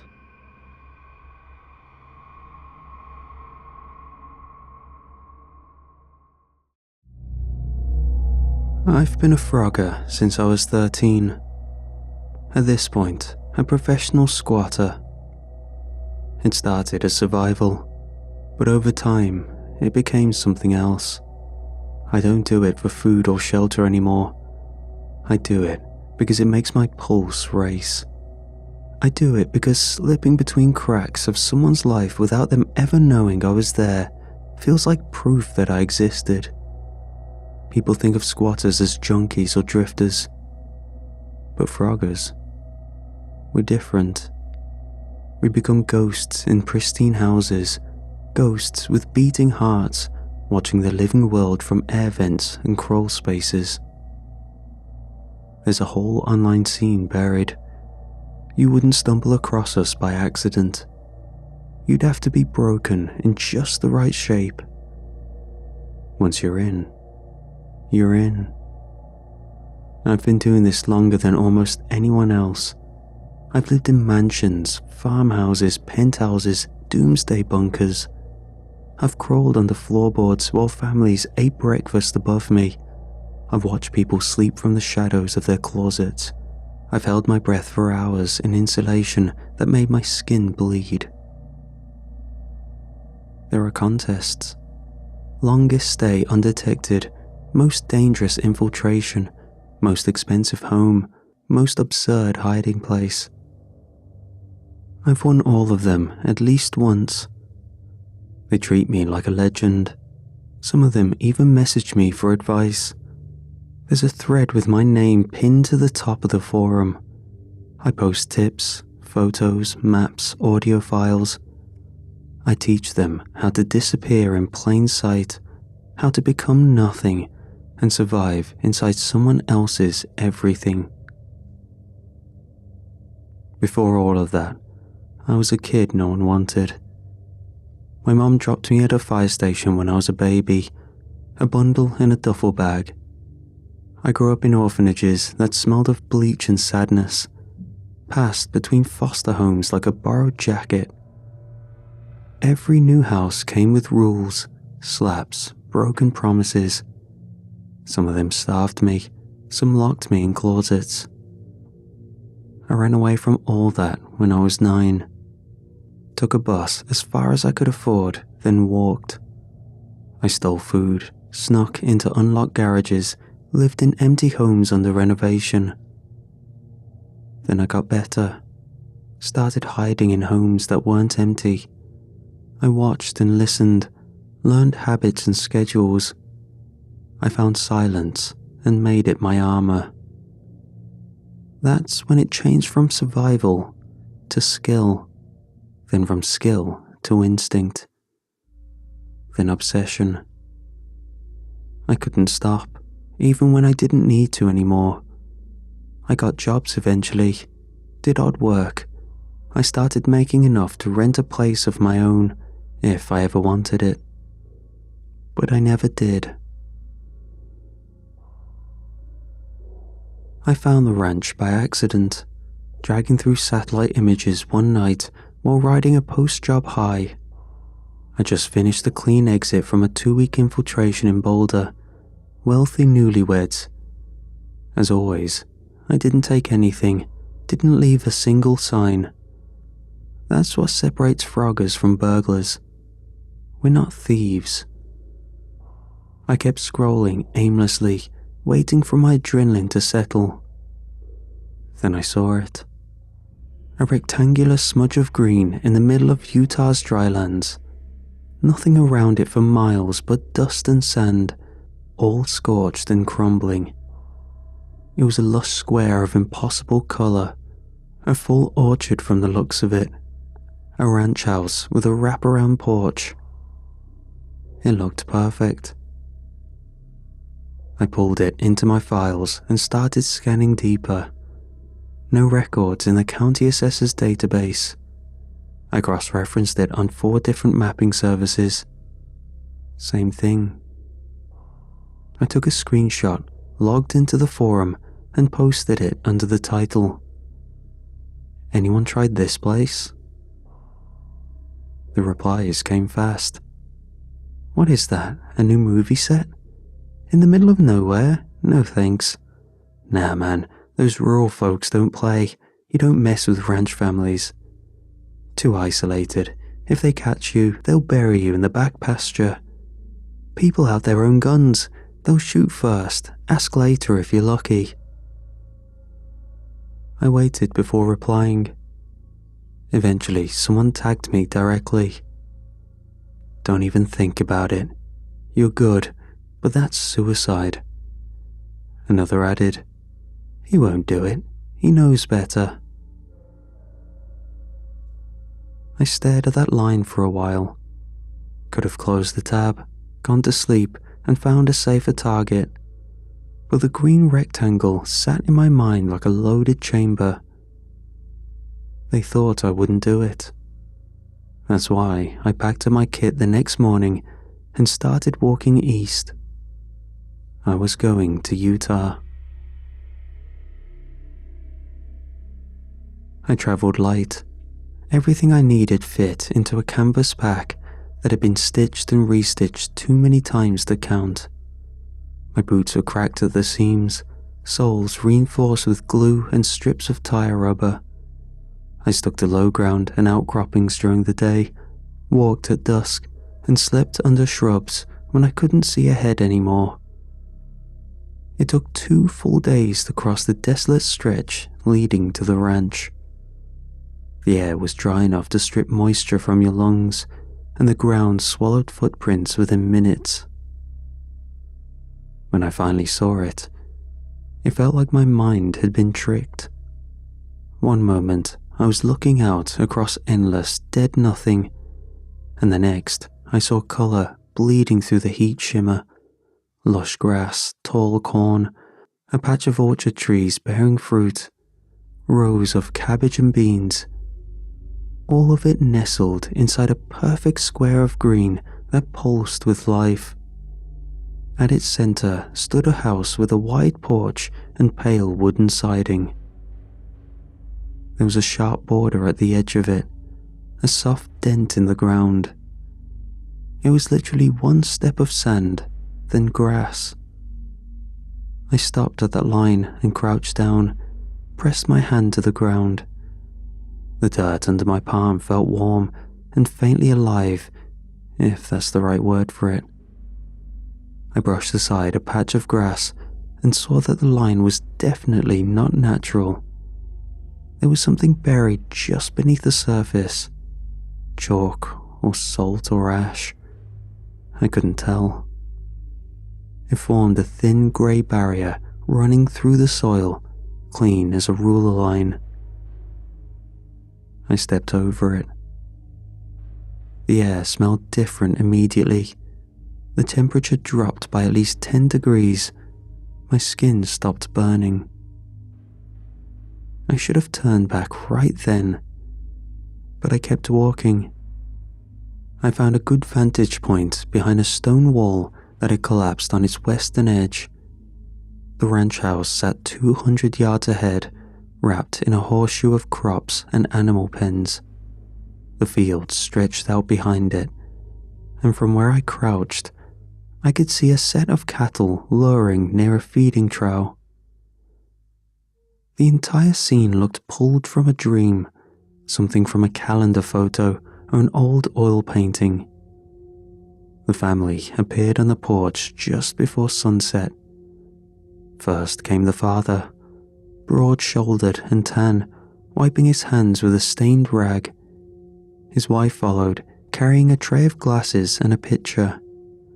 3 children bounded after her, each under 10. They were laughing as they ran down the porch steps, chasing a small dog that darted through the grass. They moved in a kind of grace I hadn't seen in a long time. Whatever their lives were, they didn't wear the weight of them. I was jealous. I watched them eat dinner outside, grilling over a fire pit near the barn. They passed food back and forth. The sun eventually dipped low, casting amber light over the field. It was a perfect postcard, every detail framed by golden haze. I waited until the sky turned black and the lights in the house started going out one by one. Then, I moved. I crouched low and moved fast across the edge of the property.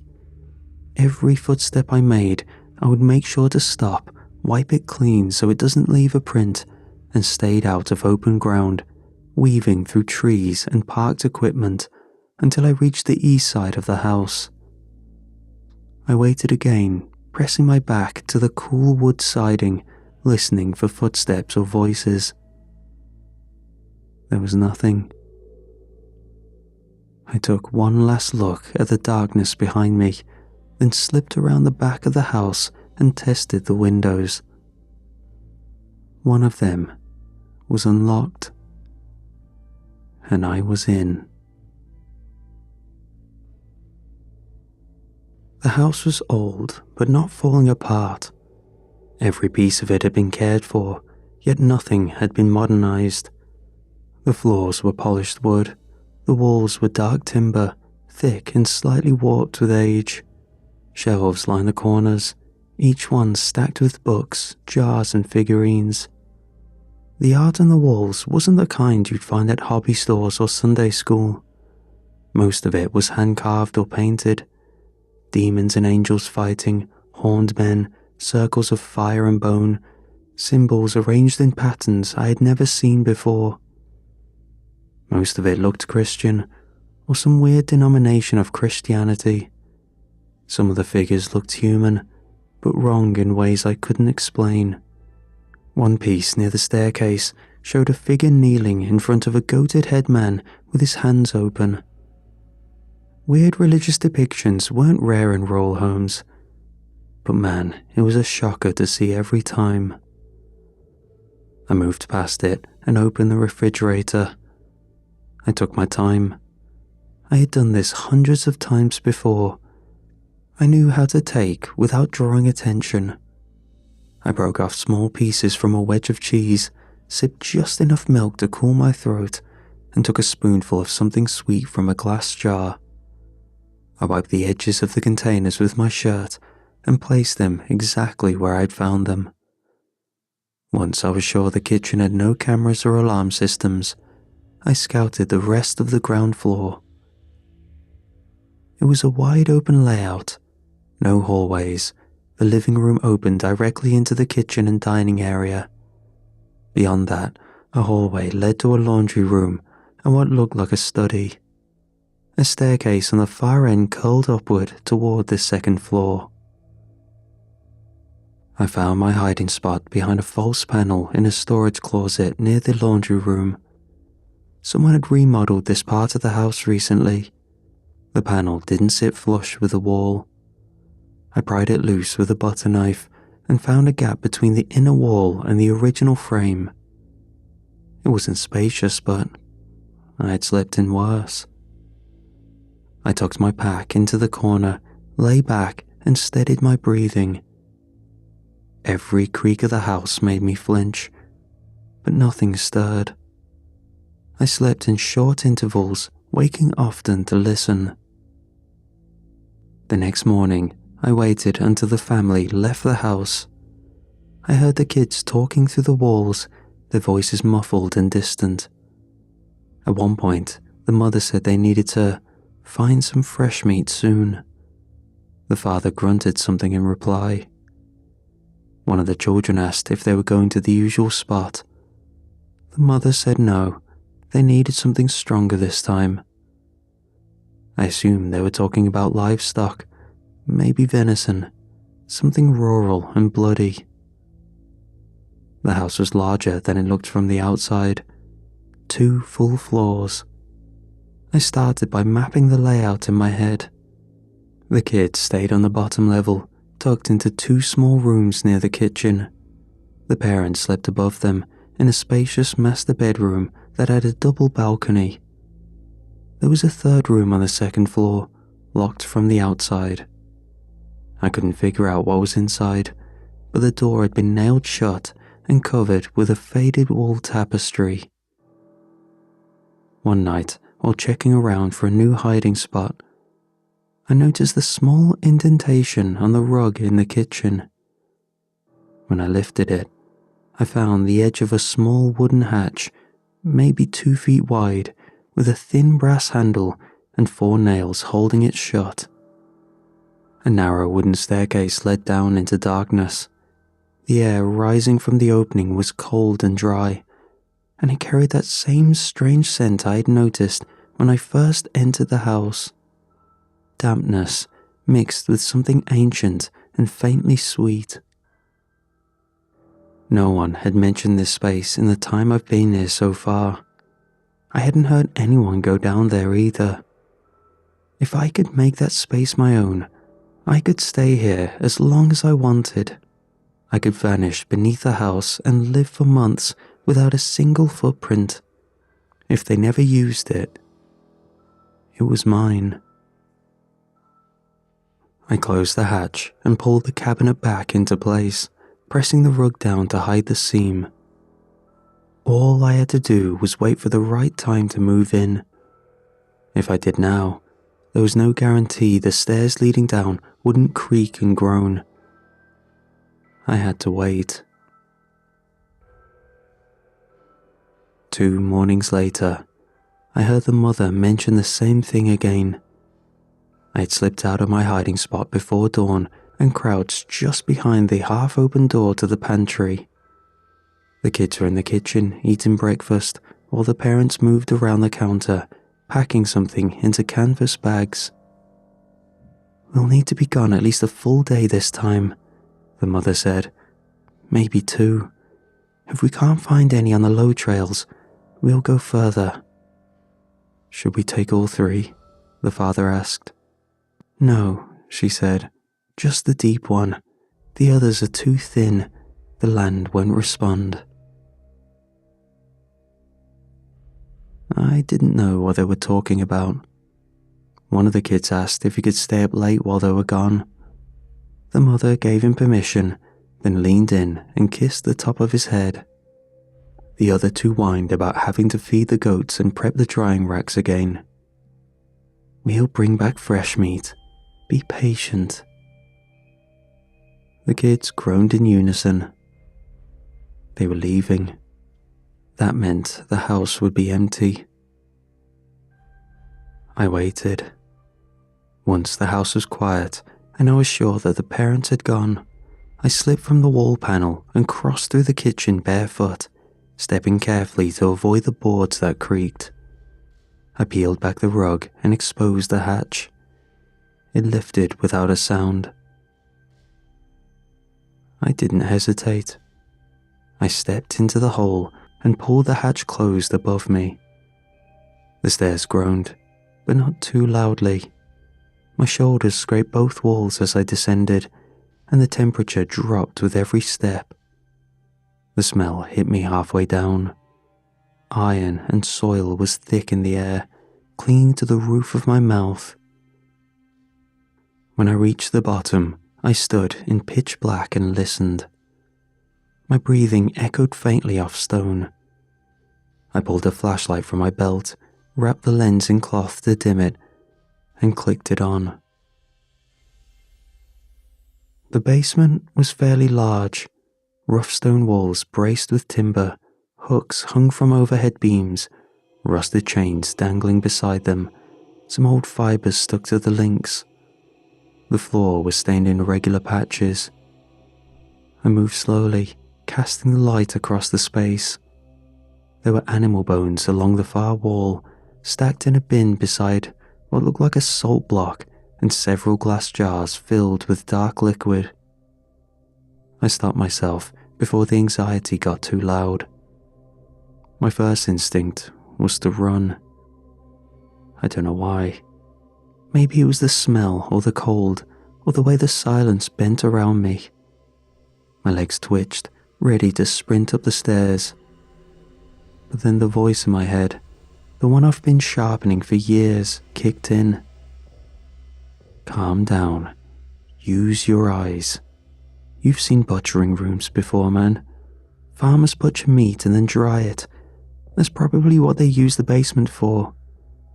Besides, this family had done nothing out of the ordinary in the time I've stayed here. The weirdest thing about them was the religious stuff around the house, and that wasn't even the weirdest thing I've seen in homes in my life." I made my way to the far corner and checked around. There was no way out but the stairs, but the corner itself had just enough shadow, and a few crates blocked direct line of sight from the center of the room. I pulled them aside, stepped down, and wrapped myself in the old canvas drop cloth I had stashed in my pack. Just before I dozed, I heard the basement hatch open. A faint click, then the groan of old hinges. My eyes snapped open and my breath locked in my chest. I twisted beneath the canvas and pressed my face between 2 wooden slats. The stairs creaked one step at a time. Soft voices followed. 4 sets of feet. I angled my flashlight toward the floor and watched their shadows stretch into the room. The first 2 were the parents. I recognized their outlines immediately. The man walked ahead, carrying something heavy draped across his shoulders. It looked to be a person. The woman followed with a bundle tucked under one arm. Behind them came the 2 others, robed, their faces completely hidden. The man stepped into the center of the basement and signaled for what seemed to be his companion to do something. He took a table that was near them and dragged it to the center of the basement. The other man laid the burden across the table. I could see it now. It was a woman he set down, and she seemed to be unconscious. Her limbs hung limp, her hair had been matted with sweat, and her stomach bulged beneath her dress. Was she pregnant? I felt my stomach lurch. Her chest moved shallowly, so she was still breathing at least. The robed men stepped fully into view, and I got my first proper look at them. Their robes were deep black, made from something thick and textured, and each one was stitched from the neck to ankle without a single seam visible. Around their hems and sleeves, symbols had been embroidered in a sickly off-white thread. One of the robed figures produced a long piece of bone, sharpened to a fine point, and dipped it into one of the dark glass jars. He bent low and began tracing a perfect circle in the dust, followed by a pentagram at his center. The lines gleamed wetly, and from the way the lantern caught them, I realized he was using blood. It dragged across the stone in thick strokes, bleeding into the grooves carved into the floor itself. The other robed figure stood by the table, whispering something low as the father and mother adjusted the woman's position. Her stomach rose in a full, tight curve. She was heavily pregnant, close to term. She remained unconscious. The table they placed her on was an old butcher's slab, covered in scars and grooves, the grain of the wood blackened and glossy from years of use. The father stepped back as the robed man finished the pentagram. The lines met, closed, and the robed man gave a nod. "She's strong," one of them said. "She'll hold," said the other. The mother moved to the far corner and opened a wooden crate. She produced a long, curved dagger wrapped in red cloth and handed it to her husband. He took it without a word and stepped up to the table. He leaned in and placed a hand on the woman's forehead, brushing her hair aside like he was saying goodbye. Then he placed the blade into her chest and drove it straight through her sternum. Her eyes snapped open. She didn't scream, but her mouth twisted as her hand seized at the edge of the table. Her back arched and her legs kicked against the slab. A choking sound rasped from her throat. Blood welled up around the handle, thick and dark, soaking through her dress and pooling across the pentagram beneath her. She convulsed once more, then went still. The basement fell into silence for several long seconds. The father stepped away from the body and wiped the blade against his sleeve, folding it again in a red cloth as if it were a sacred object. The two robed men began chanting something in a guttural language, made of deep clicks and harsh consonants that didn't resemble anything I had ever heard. The mother ascended the stairs without explanation and vanished through the hatch. She returned several minutes later, cradling something in both arms. At first, I thought it was a bundle of fabric or maybe an animal, but then I saw it was a severed goat's head, freshly taken. Blood still dripped from its neck and darkened her blouse as she carried it across the room with care, as though presenting her newborn. The goat's eyes were milky and half-closed, and his tongue lolled out between its teeth. One of the robed men retrieved a short saw and placed it on the table. The father held the woman's body steady while the mother guided the blade. It took several strokes. Her neck split slowly, vertebrae crunching as the saw made contact with bone. I could barely watch. Her head came loose with a wet snap, and the mother lifted it free, laying it in a clay bowl beside the table. Then they placed the goat's head on the open neck, seating it awkwardly. Blood ran from the seam, soaking the pentagram again. It looked so grotesque and wrong. I had to use every ounce of willpower to not retch and throw up. It sat too high, its size off by just enough to make the body beneath it seem small. The mouth twitched, and for a moment I thought I had imagined it. The mother and father began to spread salt in a precise pattern along the edges of the circle. Every few seconds they paused, muttered a word, and dropped small metal tokens: coins, rings, a gear, a broken key. The symbols carved on the floor flared dimly, then pulsed again, brighter. The temperature shifted around me, dropping to freezing in seconds. My teeth clenched as I wrapped my arms around my chest. The table began to tremble. Then, the body twitched. First the legs, then the arms, then the fingers. One foot kicked, then the other. The abdomen clenched once, twice, then swelled unnaturally. The goat head rose slightly, its mouth opened and hung.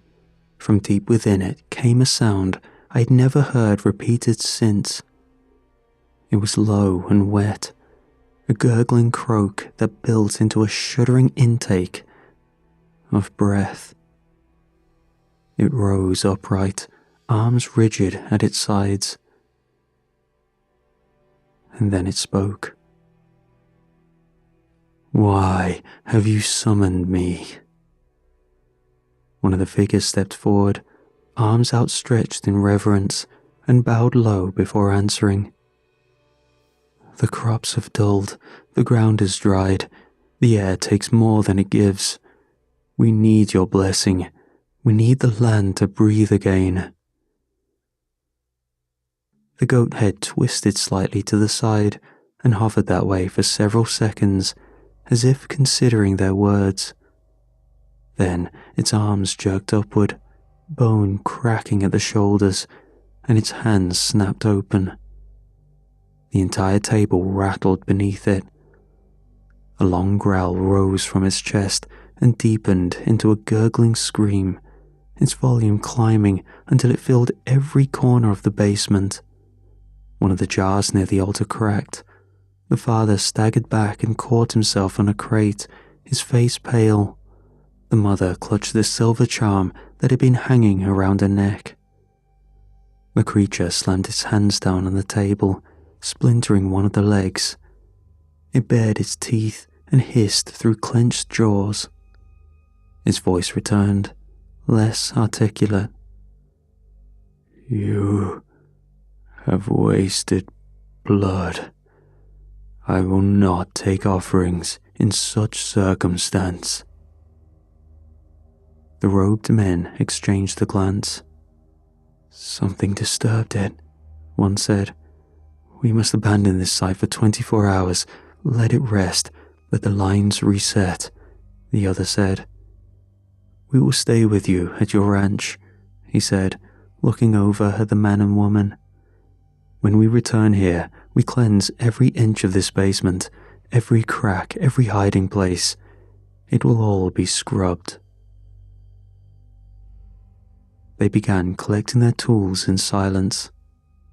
The creature hissed again and pressed its hands against the inside of the pentagram, testing it. The salt still held. I saw one grain tremble at the edge and roll across the line. A faint spark flared from the ground, and the creature recoiled. "Return prepared," it said. They didn't speak again. One by one, they ascended the stairs. The hatch creaked shut behind them. The sound of metal locks sliding into place hit first, then the dragging of something heavy across the top of the hatch. A power drill whined. The seal was thorough. They weren't just closing it. They were barricading it, sealing the basement shut from the outside world with no intention of returning until they believed it was safe. I sat frozen beneath the crates. My back was damp and clung to the wall. Each bang above me sent a new spike of dread through my chest. I felt like I'd just been buried alive. I closed my eyes and buried my head against my knees, counting seconds in my head to keep from losing it. Then it spoke. To me. I know you're here. The voice came softer this time. I smelled you as soon as I came. I tried to keep my breath quiet enough to vanish into the walls. You watched it, it said. You've been watching for days. I stayed still, but every part of me burned with panic. I didn't know if it could see me, or if it only sensed me.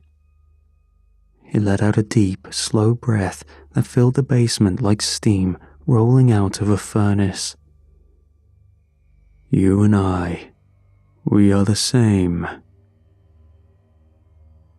I stayed curled behind the crates with my body locked in place, listening as the creature shifted on the table. Its voice filled the room again, drawing out each syllable. You are small, but capable. I clenched my jaw and tried to ignore it, but my arms were already starting to tremble. My legs had gone numb. I didn't know how long I could keep this up. The voice drifted closer. I know what you desire. I wanted to yell back, to tell it to shut up, but I couldn't summon the courage. You want to leave, it continued. They will not let you. They will come back tomorrow with fire and oil. They will burn the walls. They will tear the floors apart. They will find you. I let the thought pass through me. It wasn't hard to imagine. If they had gone this far, then finding a Phrogger in their basement would only make their work easier. I would become another ingredient. But I can help you leave.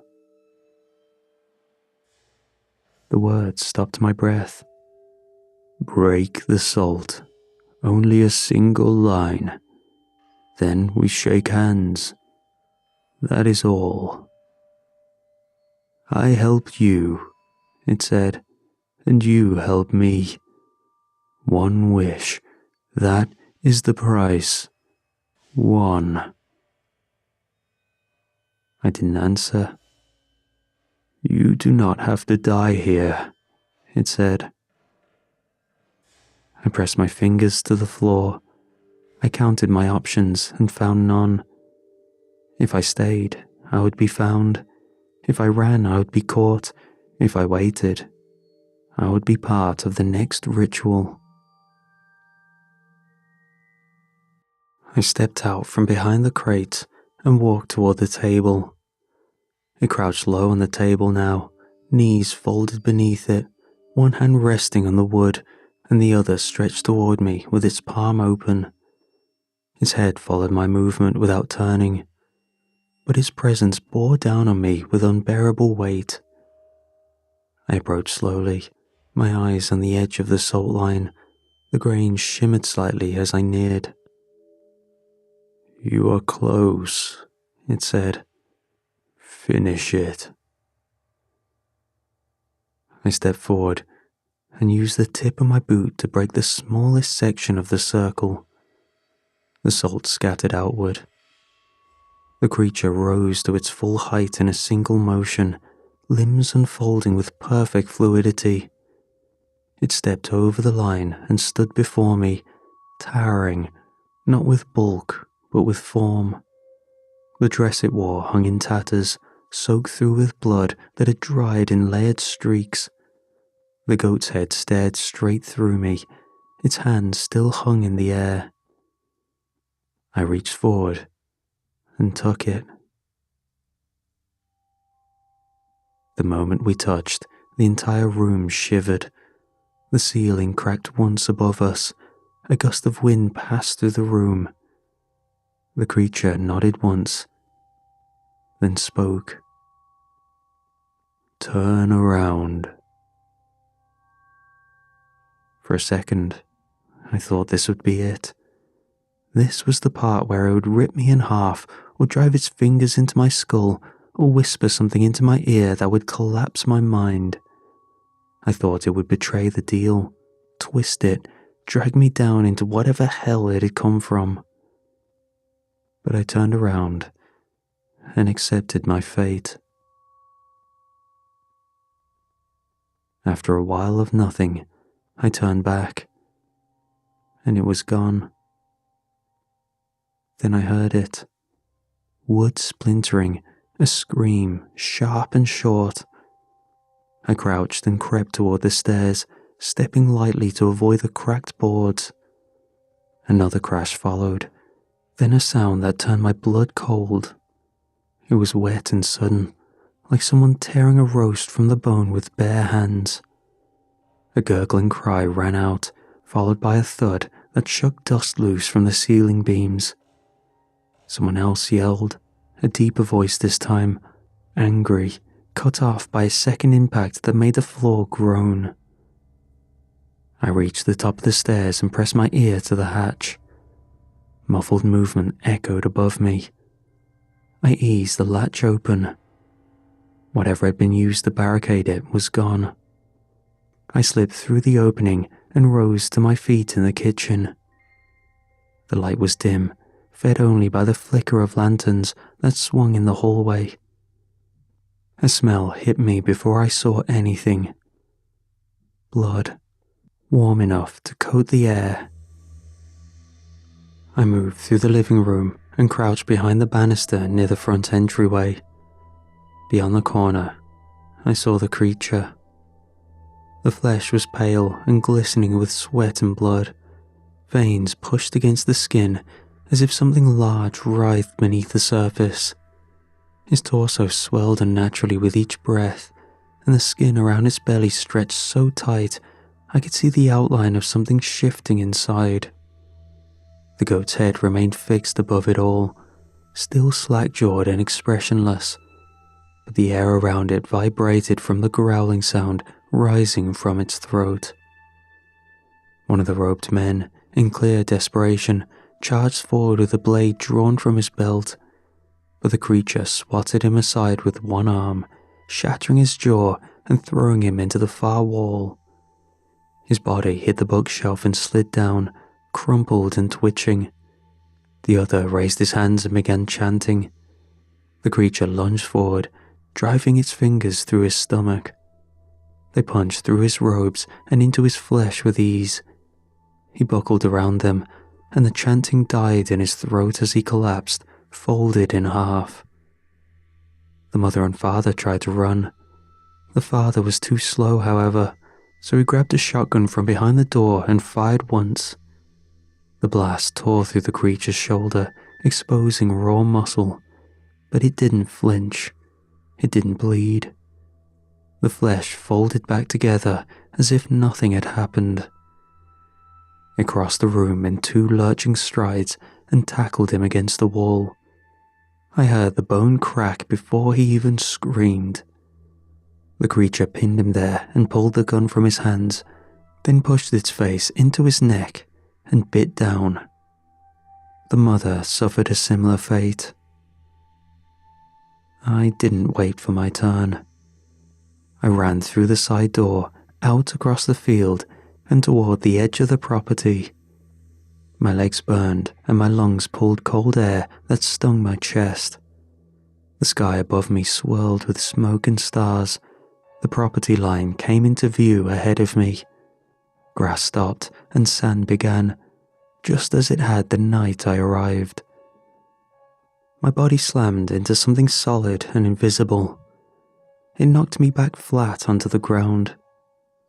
I gasped, rolled onto my knees, and tried again. I clawed forward and lunged with my shoulder, but the wall held. There was no sign of what was stopping me, just empty air with a density of steel. I beat my fists against it. I kicked it. I even screamed at it, hoping something would shift. Nothing did. Behind me, it was coming.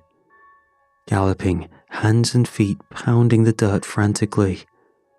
I turned and saw it charge through the dark, arms bent, mouth wide.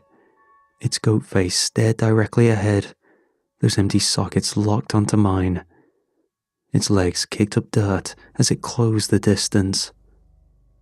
I braced myself and shut my eyes. But it stopped, inches in front of me. Its breath was harsh and fast. I felt the warmth of it on my skin. I opened my eyes and saw the goat's head tilted downward, close enough that I could see the crusted blood dried onto the hairs around its mouth. It just stared. Then it sat down in the dirt, folded its arms over its knees, and whispered one sentence. "My wish." It sat back slowly, folding its legs beneath itself, arms resting on its thighs, shoulders heaving with slow breath.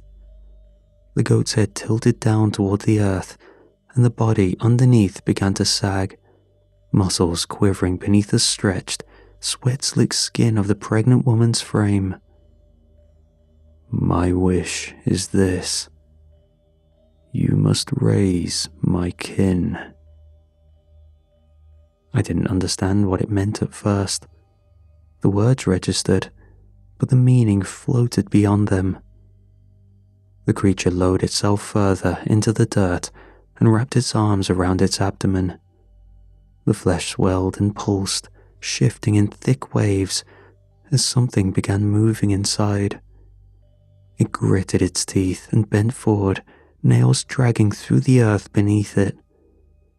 I watched the belly twitch and lurch, muscles contorting, as if something larger than the frame of the woman's body had ever been meant to contain began forcing itself free. It whimpered once, a low rasp torn through clenched teeth, then braced itself on one arm and reached between its legs with the other. Blood poured out onto the grass, soaking the soil beneath it. The stench filled the air. I wanted to look away, but I was locked in place. The body convulsed once more, and then something slipped free and hit the ground with a wet, muted slap.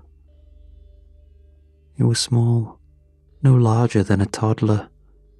Its body was covered in coarse black hair and grey skin. Its limbs were jointed like a person's, but longer and hairier. Bones jutted out at odd angles, and from its back, two leathery wings unfolded and stretched outward with a slow, fluttering pulse. Its head was elongated and bent forward, nose flat and wide, eyes already open. It blinked once, then rolled onto its back and looked up at me. I understood then what I needed to do, so I rushed forward, grabbed it by the torso, and hurled it down against the dirt with everything I had. It bounced once, let out a short yelp, and rolled to its side. I turned, found a smooth rock about the size of a football near the edge of the line, and raised it above my head. My arms trembled from the weight, from the panic, from the surge of hatred I didn't even know I could feel. I brought the rock down on its skull. Once, twice, 3 times. It giggled. Then it looked up at me and said, "Dada." I dropped the rock and stumbled back, nearly falling. I wanted to scream, but nothing came out. It reached one hand toward me, fingers splayed, smiling. I don't remember walking back to the ranch. I must have been in shock.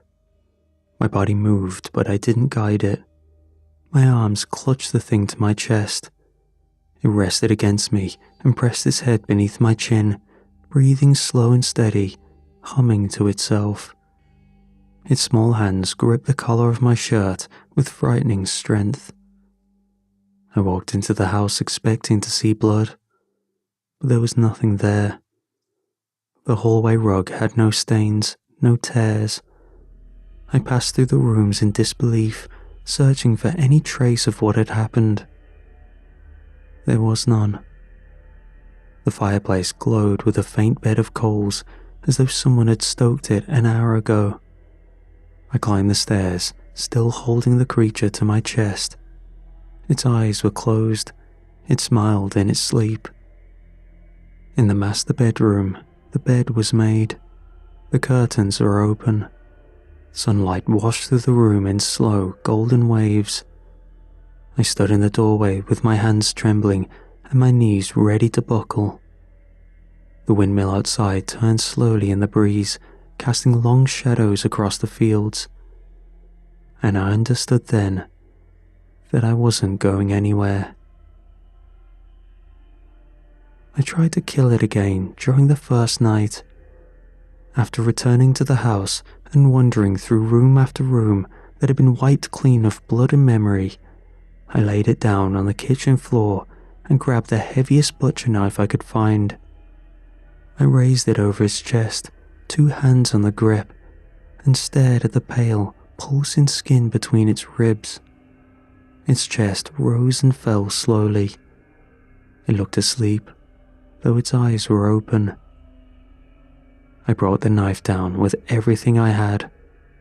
The blade hit the skin and stopped, as if striking cured leather. I pressed harder. It didn't pierce. It didn't even leave a scratch. The thing blinked once, reaching up with a tiny hand, and tapped the edge of the knife, like it was curious. Then it laughed. A small imitation of human joy that sent a chill down the length of my spine. I dropped the knife and stumbled backward. It rolled onto its side and cooed, dragging itself across the floor. Later that night, I found the father's gun. The shells were still in a wooden box beside it, organized by caliber. I loaded it around and pressed it to the side of the thing's head while it napped in a bundle of blankets. I pulled the trigger. Nothing happened. I opened the chamber and checked. The bullet was clean. I reloaded, tried again. Click. Nothing.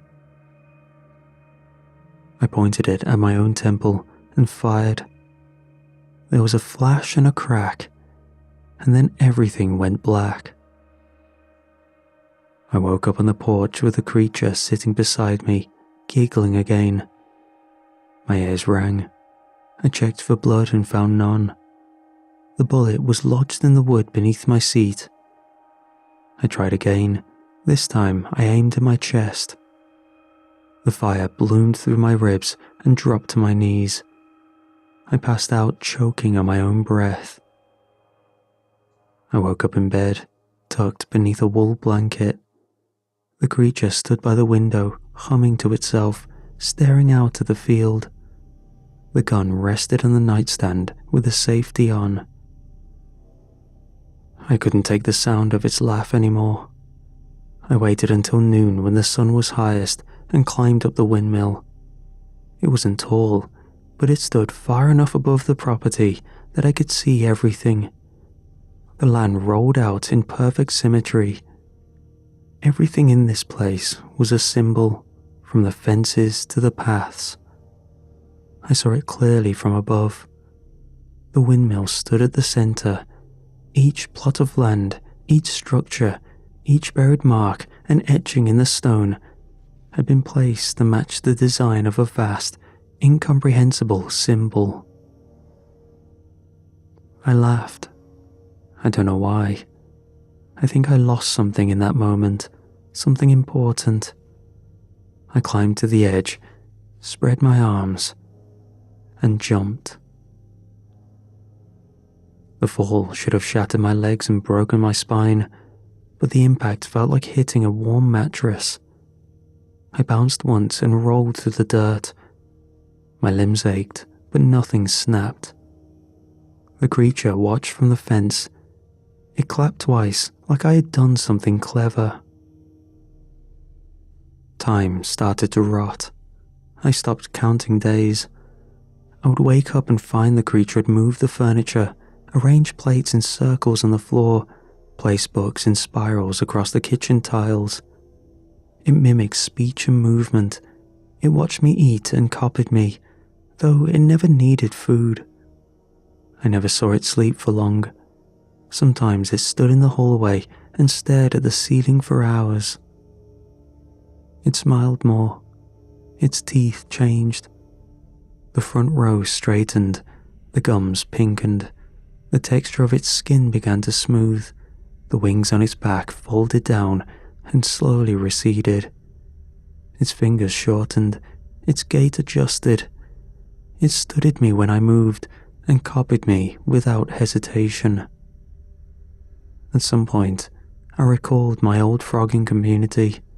I silently prayed they'd notice my absence and maybe someone would come to this ranch and rescue me. But nobody came.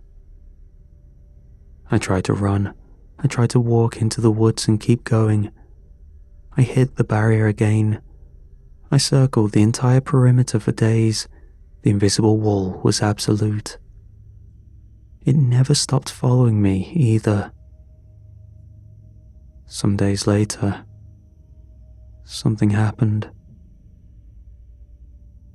The sky was clear. The stars flickered in slow spirals. I sat on the porch staring at the dark, holding an empty cup. My fingers ached. My back had started to curve. My hair had thinned. I hadn't aged normally, but I hadn't stayed the same either. My body was changing. Then I felt it.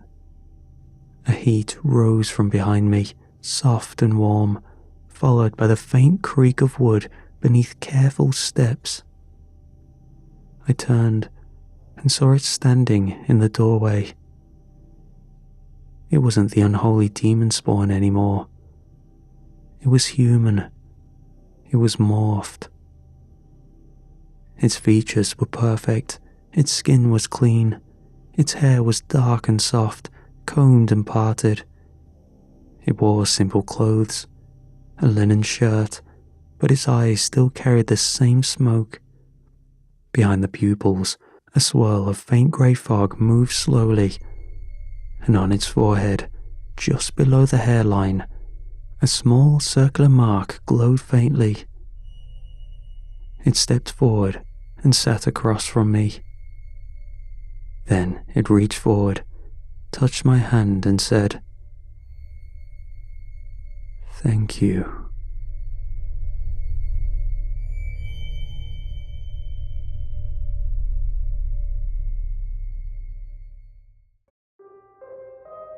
I hadn't been sleeping well. Not in the dramatic, tortured way. Just the usual. Late nights dragging to early mornings, too much screen time, too much silence. You stop noticing how tired you are when it's constant. I thought maybe it was the recent job loss, or the breakup, or the fact that I was living in a sublet where the ceiling fan clicked like a metronome made to measure disappointment. People said I seemed distant. I was. I'd tell people I was fine. I'd say it enough that I almost believed it. But a few nights in, something changed. I was washing dishes, staring out the kitchen window at nothing in particular, when I heard it. Not a voice exactly, more like a sentence dropped in my head.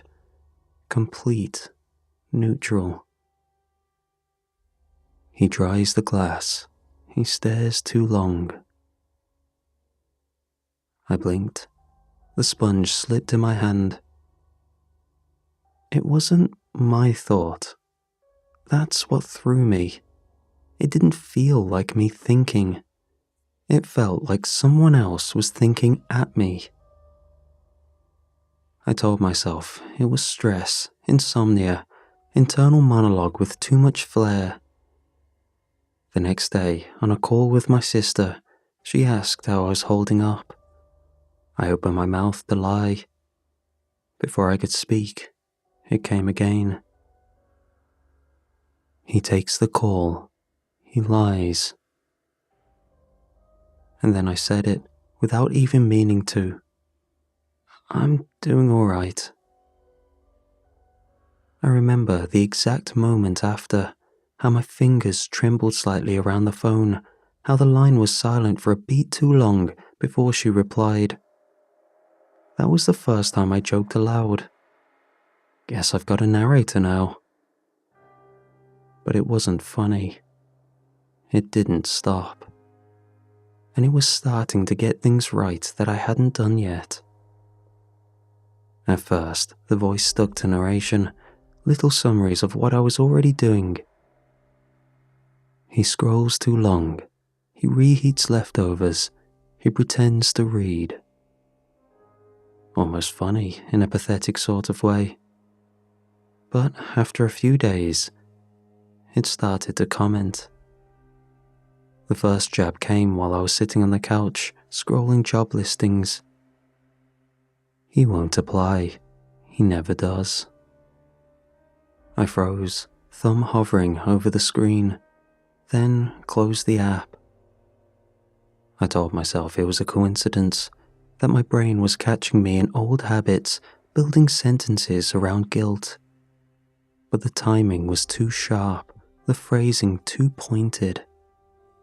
Later, while I was drafting an email I didn't want to send, it said, "He's already lying, and he hasn't hit send yet." And I was. I deleted the email entirely, stared at the blinking cursor until the words felt like they'd been scraped out of my head. The voice didn't sound angry or emotional. It just sounded sure, confident in a way I hadn't been in months. It was like reading from a script I hadn't seen. I started testing it. Small things.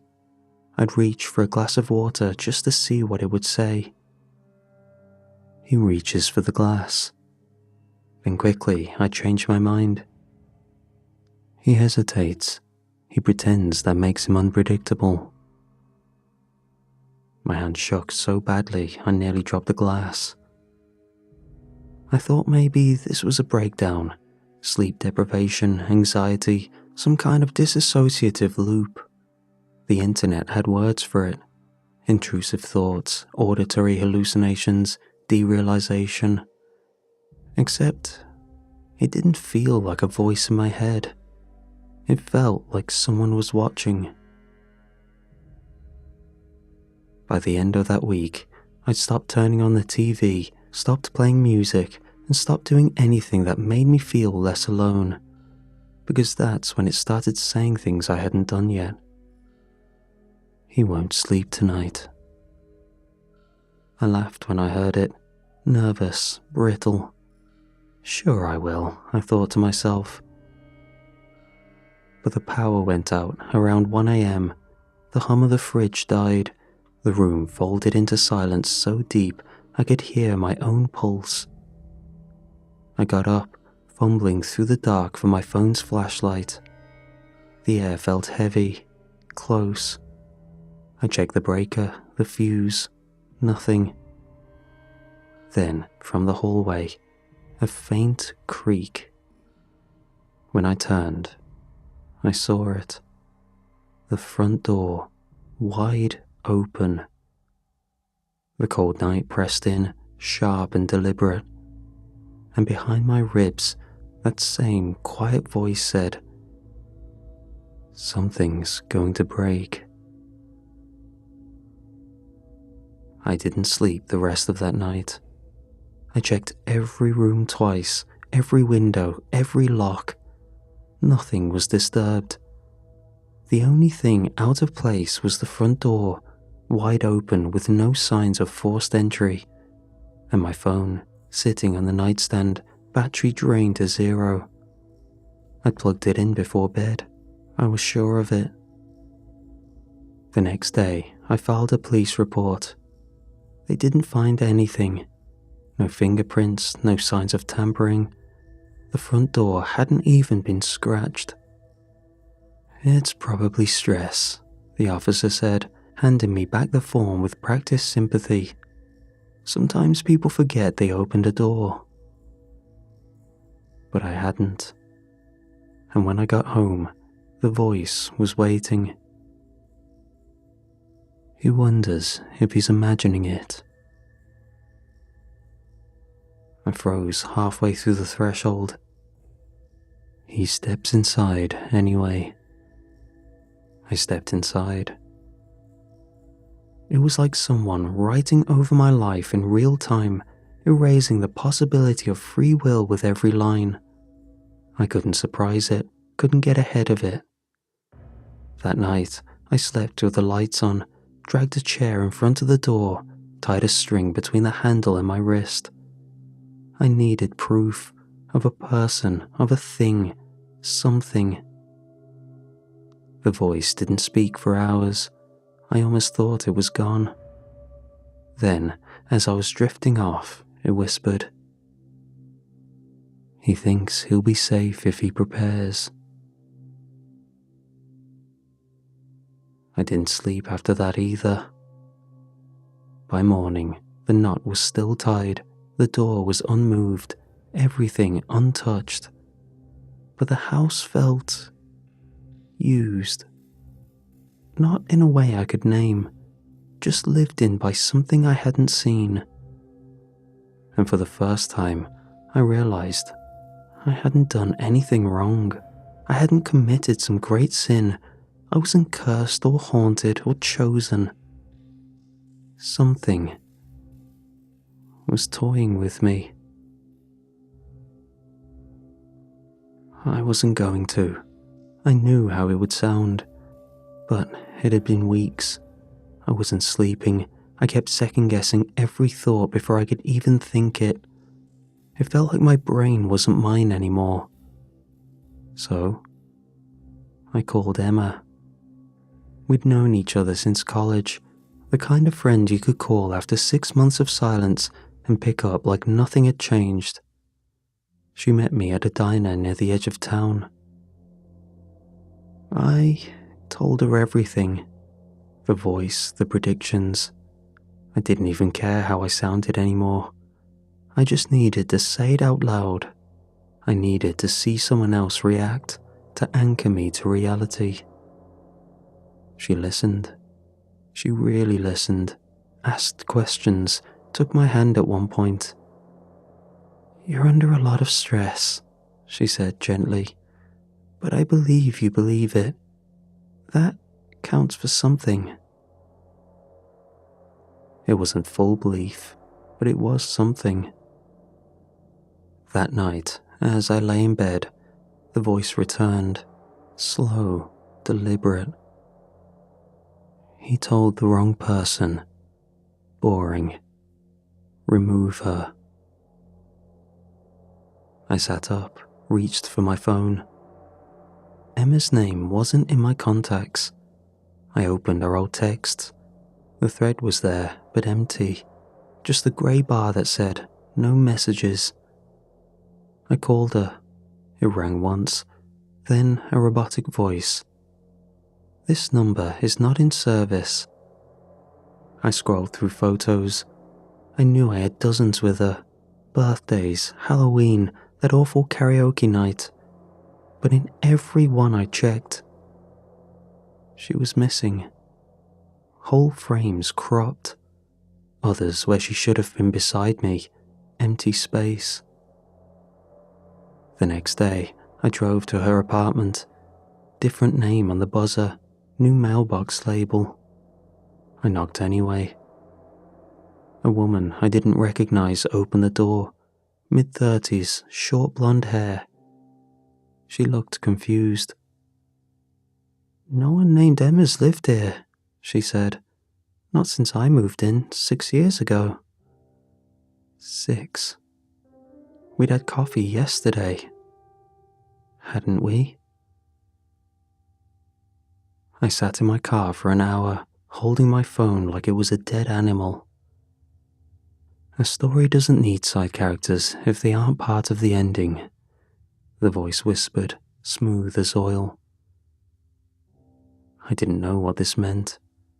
I just drove, and every street sign I passed felt like it could vanish next. It wasn't the voice that changed. It was everything else. The clock on the stove always read a time that made sense, just never the same twice. I'd look away, look back, and somehow it had jumped 10 minutes forward or back. Once it was midnight 3 times in a row. But the voice, it stayed observant, a steady interjection that jutted in at random intervals. He notices time is wrong, but keeps eating. He's starting to realize this isn't stress. I tried ignoring it. I tried pretending the world still worked. Then, it said something new.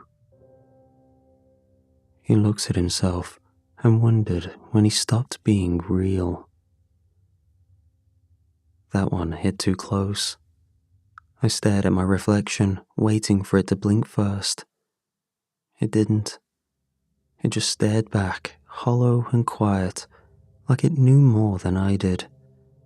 But fear still ran through me. If this voice could make Emma just disappear, what could it do to me? And I snapped. I punched the mirror, full swing. I watched it shatter, felt it shatter, glass scattered everywhere. Then I blinked, and the mirror was whole. The glass was gone, and the cut across my knuckles had vanished. I staggered back, heart pounding. The room wasn't mine, not completely. The layout was correct, but off. The coffee table was on the wrong side. The couch was an older model. There were pictures on the wall I didn't recognize, a smiling family I'd never seen. The narrator was still calm, still sure.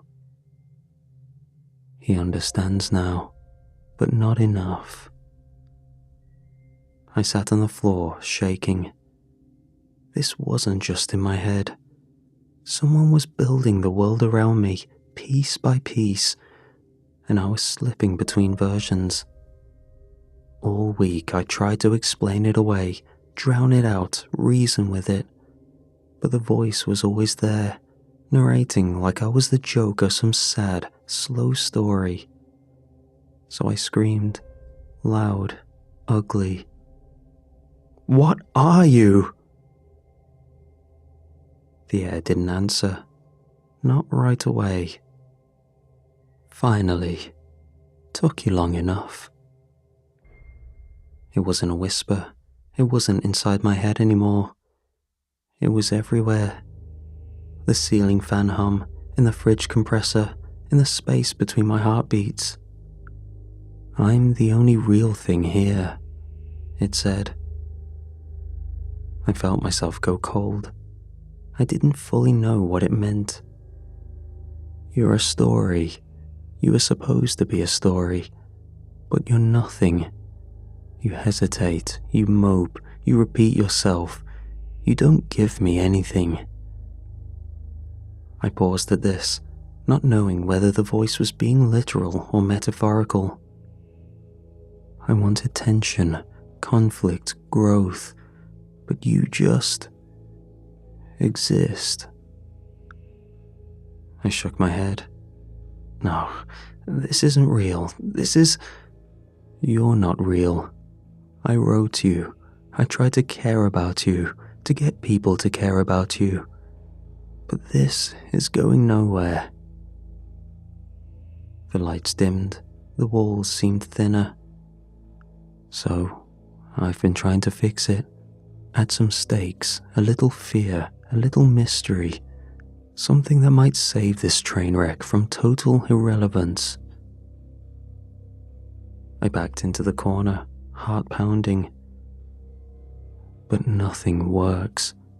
You just survive, you stall, you bore. There was a pause.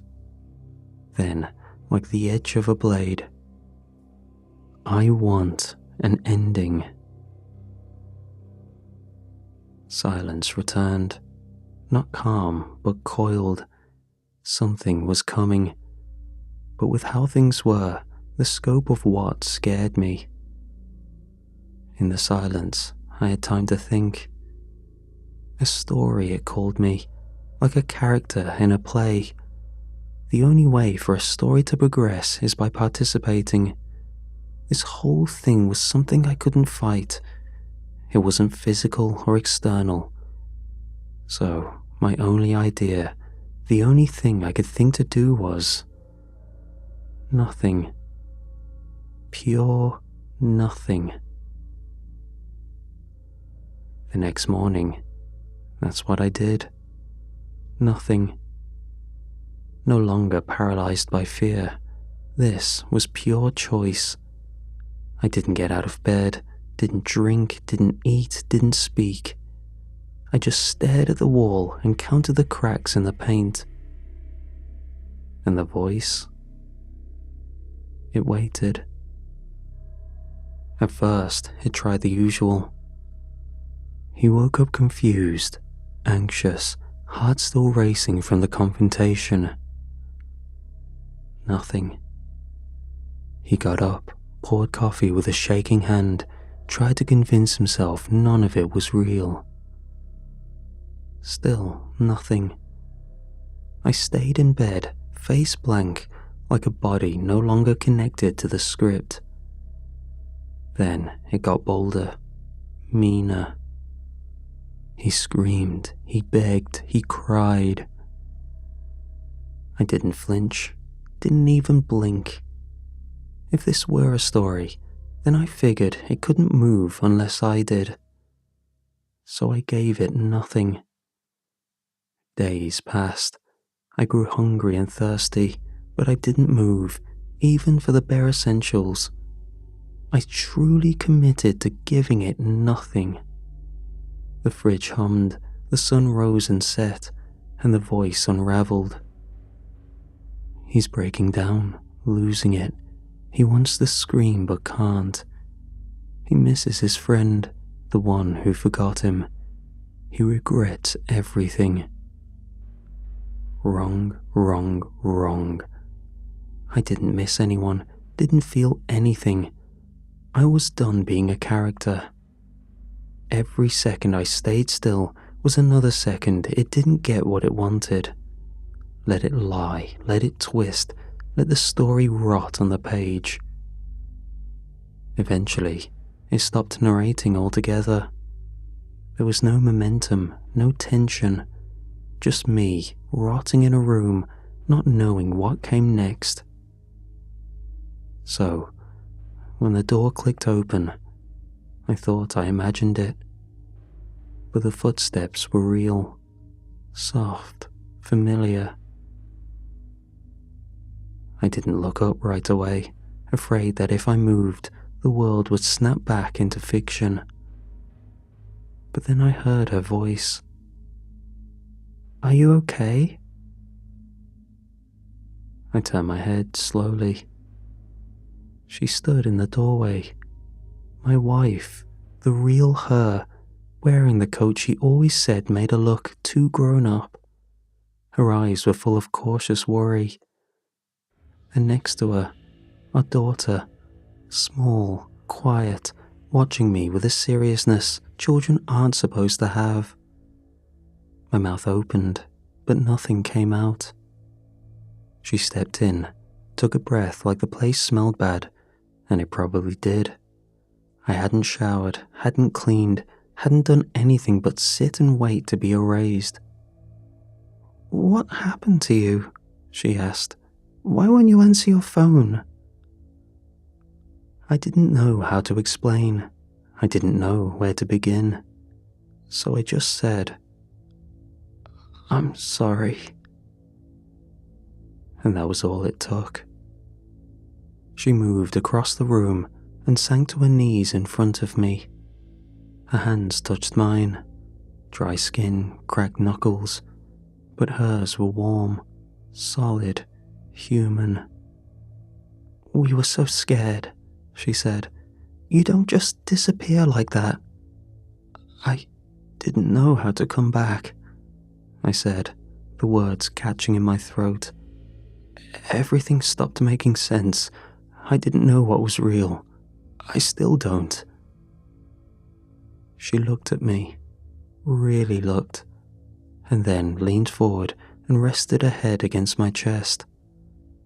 Our daughter climbed up into my lap without a word, curling up against me like she'd been waiting to do it the whole time. And for a moment, one impossible moment, I felt okay. The narrator didn't say a word. It was just us, me and them, breathing, warm, alive. And I thought, maybe this is the ending. But in the interim of silence, it started with pressure, the kind that makes your ears ring. A sudden drop, like the air forgot how to breathe. Then came the wind. Not a gentle breeze, a full body shove. The apartment groaned, the windows trembled, curtains flared inward as if something was trying to get in. My daughter screamed, a small, piercing sound. My wife pulled her close, shielding her from nothing and everything all at once. "It's okay," I told them. "It's just the storm." Because storms don't come from nowhere, and they don't make the floorboards shift like footsteps. I stepped into the hallway. The front door was wide open, the knob still turning, like someone had just let themselves in.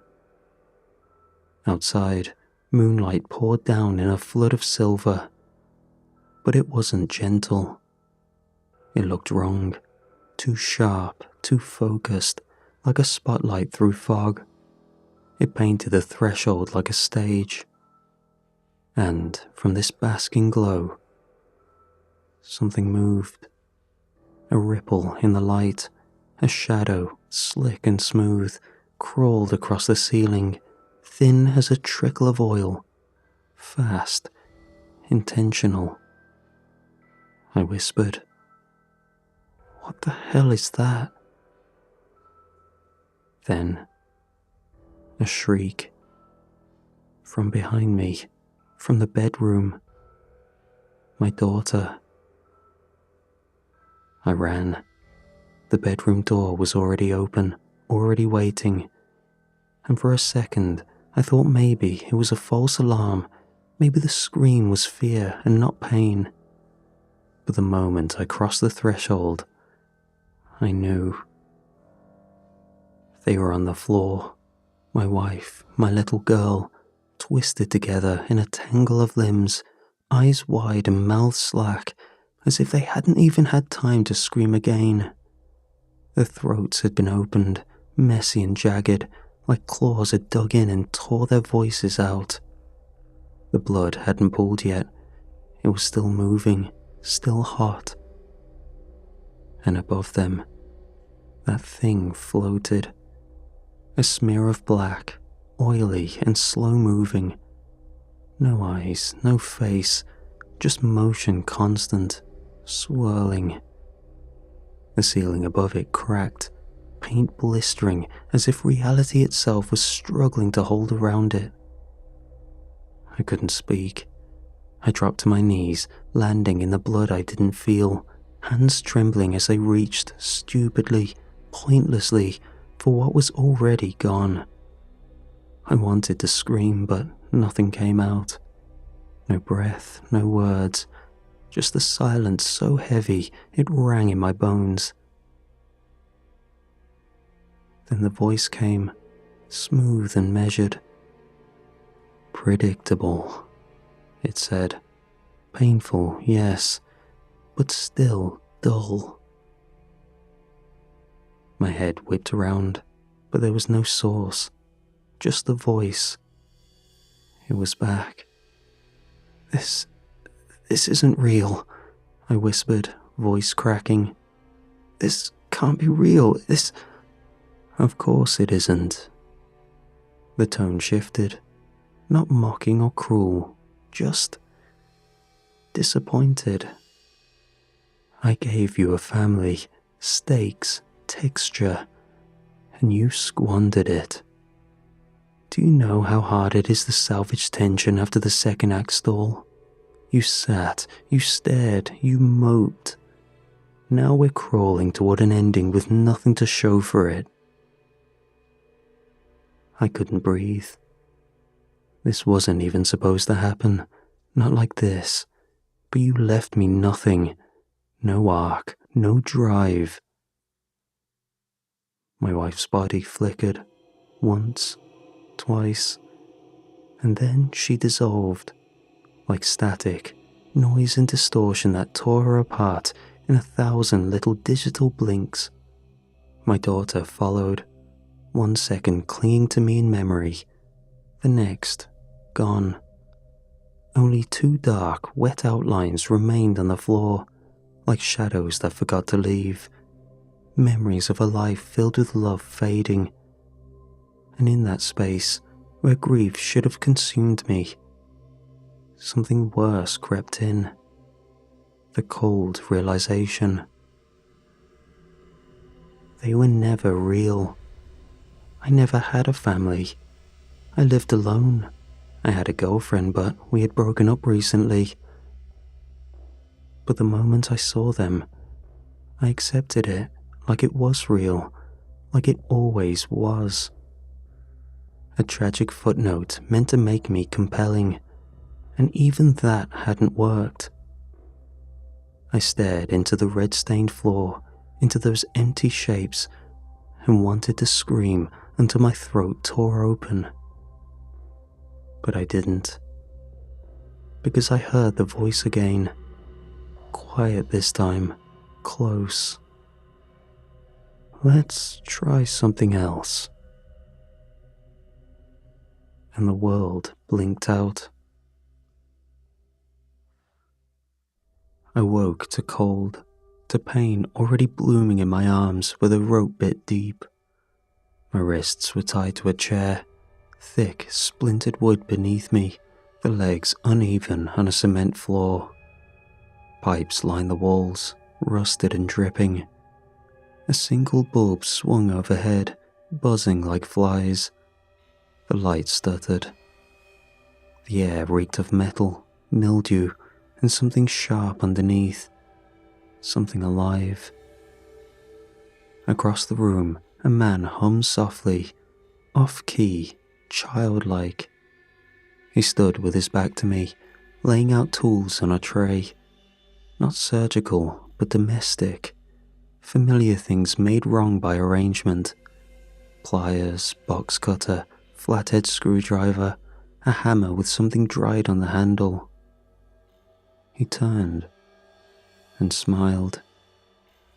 Too wide, lips stretched to unnatural corners, like someone who had studied humanity in a mirror and still hadn't gotten it quite right. He stepped closer. Conflict, the voice said. Stakes, pain. Let's make them care about you. The man reached for the pliers. I screamed out of reflex. He didn't pause. The pain was real, so real. When the first fingernail peeled away, bright and white-hot and immediate, the sound was worse. The squelch, the snap. My body jerked so hard the chair scraped the concrete. I cried out, pleaded, cursed. But the man was humming again, like he didn't even hear me. Blood ran down my fingers, hot and quick, pattering onto the floor. I begged for it to stop, but it didn't. He carried on with each finger on my right hand and started on the left. Each rip I forced words out, begging for an answer. "Please," I gasped. "What do you want from me?" The humming stopped. The man froze, head tilted, fingers twitching. The tools slipped from his hand with a soft clatter, metal bouncing off concrete, one after the other. Silence fell.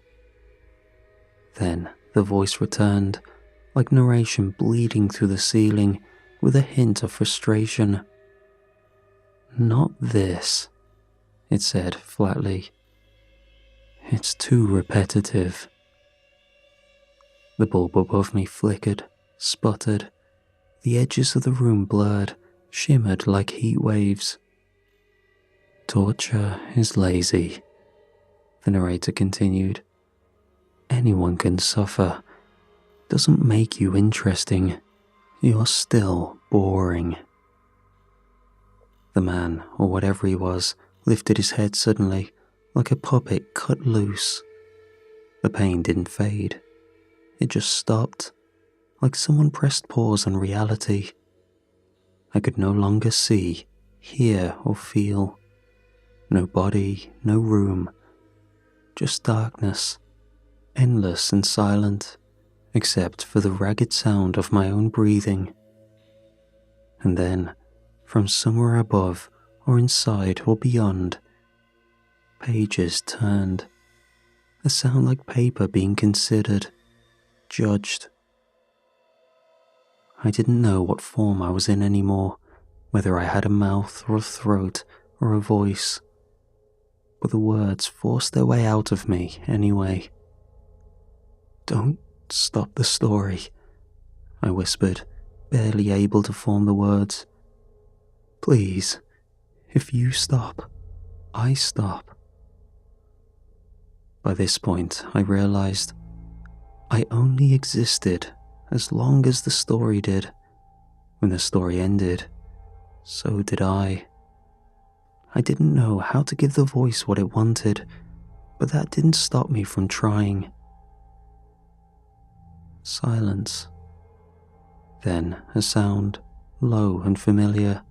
Pages turning, not nearby, above, somewhere out of reach, out of understanding. "So," the voice said, finally, "you understand now?" I nodded, or tried to.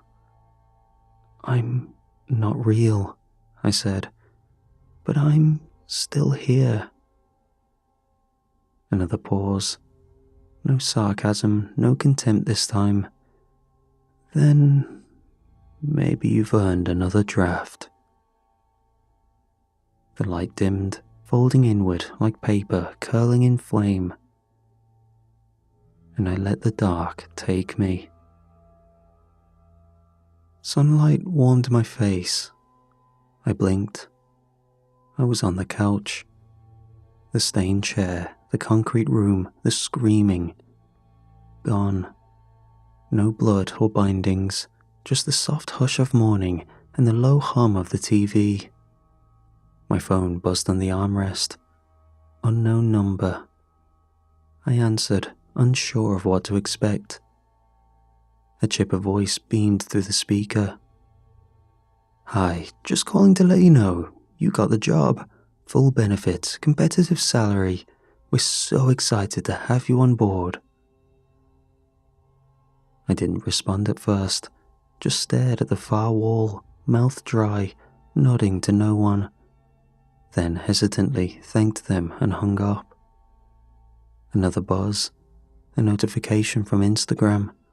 A new message flashed across the screen. "Hey, saw your profile. Thought you were cute. Wanna grab a drink sometime? Smiley face." I clicked the profile, and it was the most beautiful woman I'd ever seen. Exactly my type. The interests on her profile were everything I was into. I sat up slowly.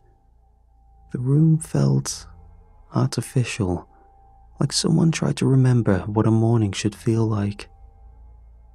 On the TV, a news anchor rattled off last night's lottery numbers. I barely heard her until the numbers hit my ears one by one. My eyes dropped to the coffee table. A lottery ticket sat there, perfectly aligned. Every number matched, every single one. And in the quiet that followed, I didn't smile. I didn't move. Because I understood now. Despite everything that was happening, how I was receiving more than I could ever dream. The story was about to end.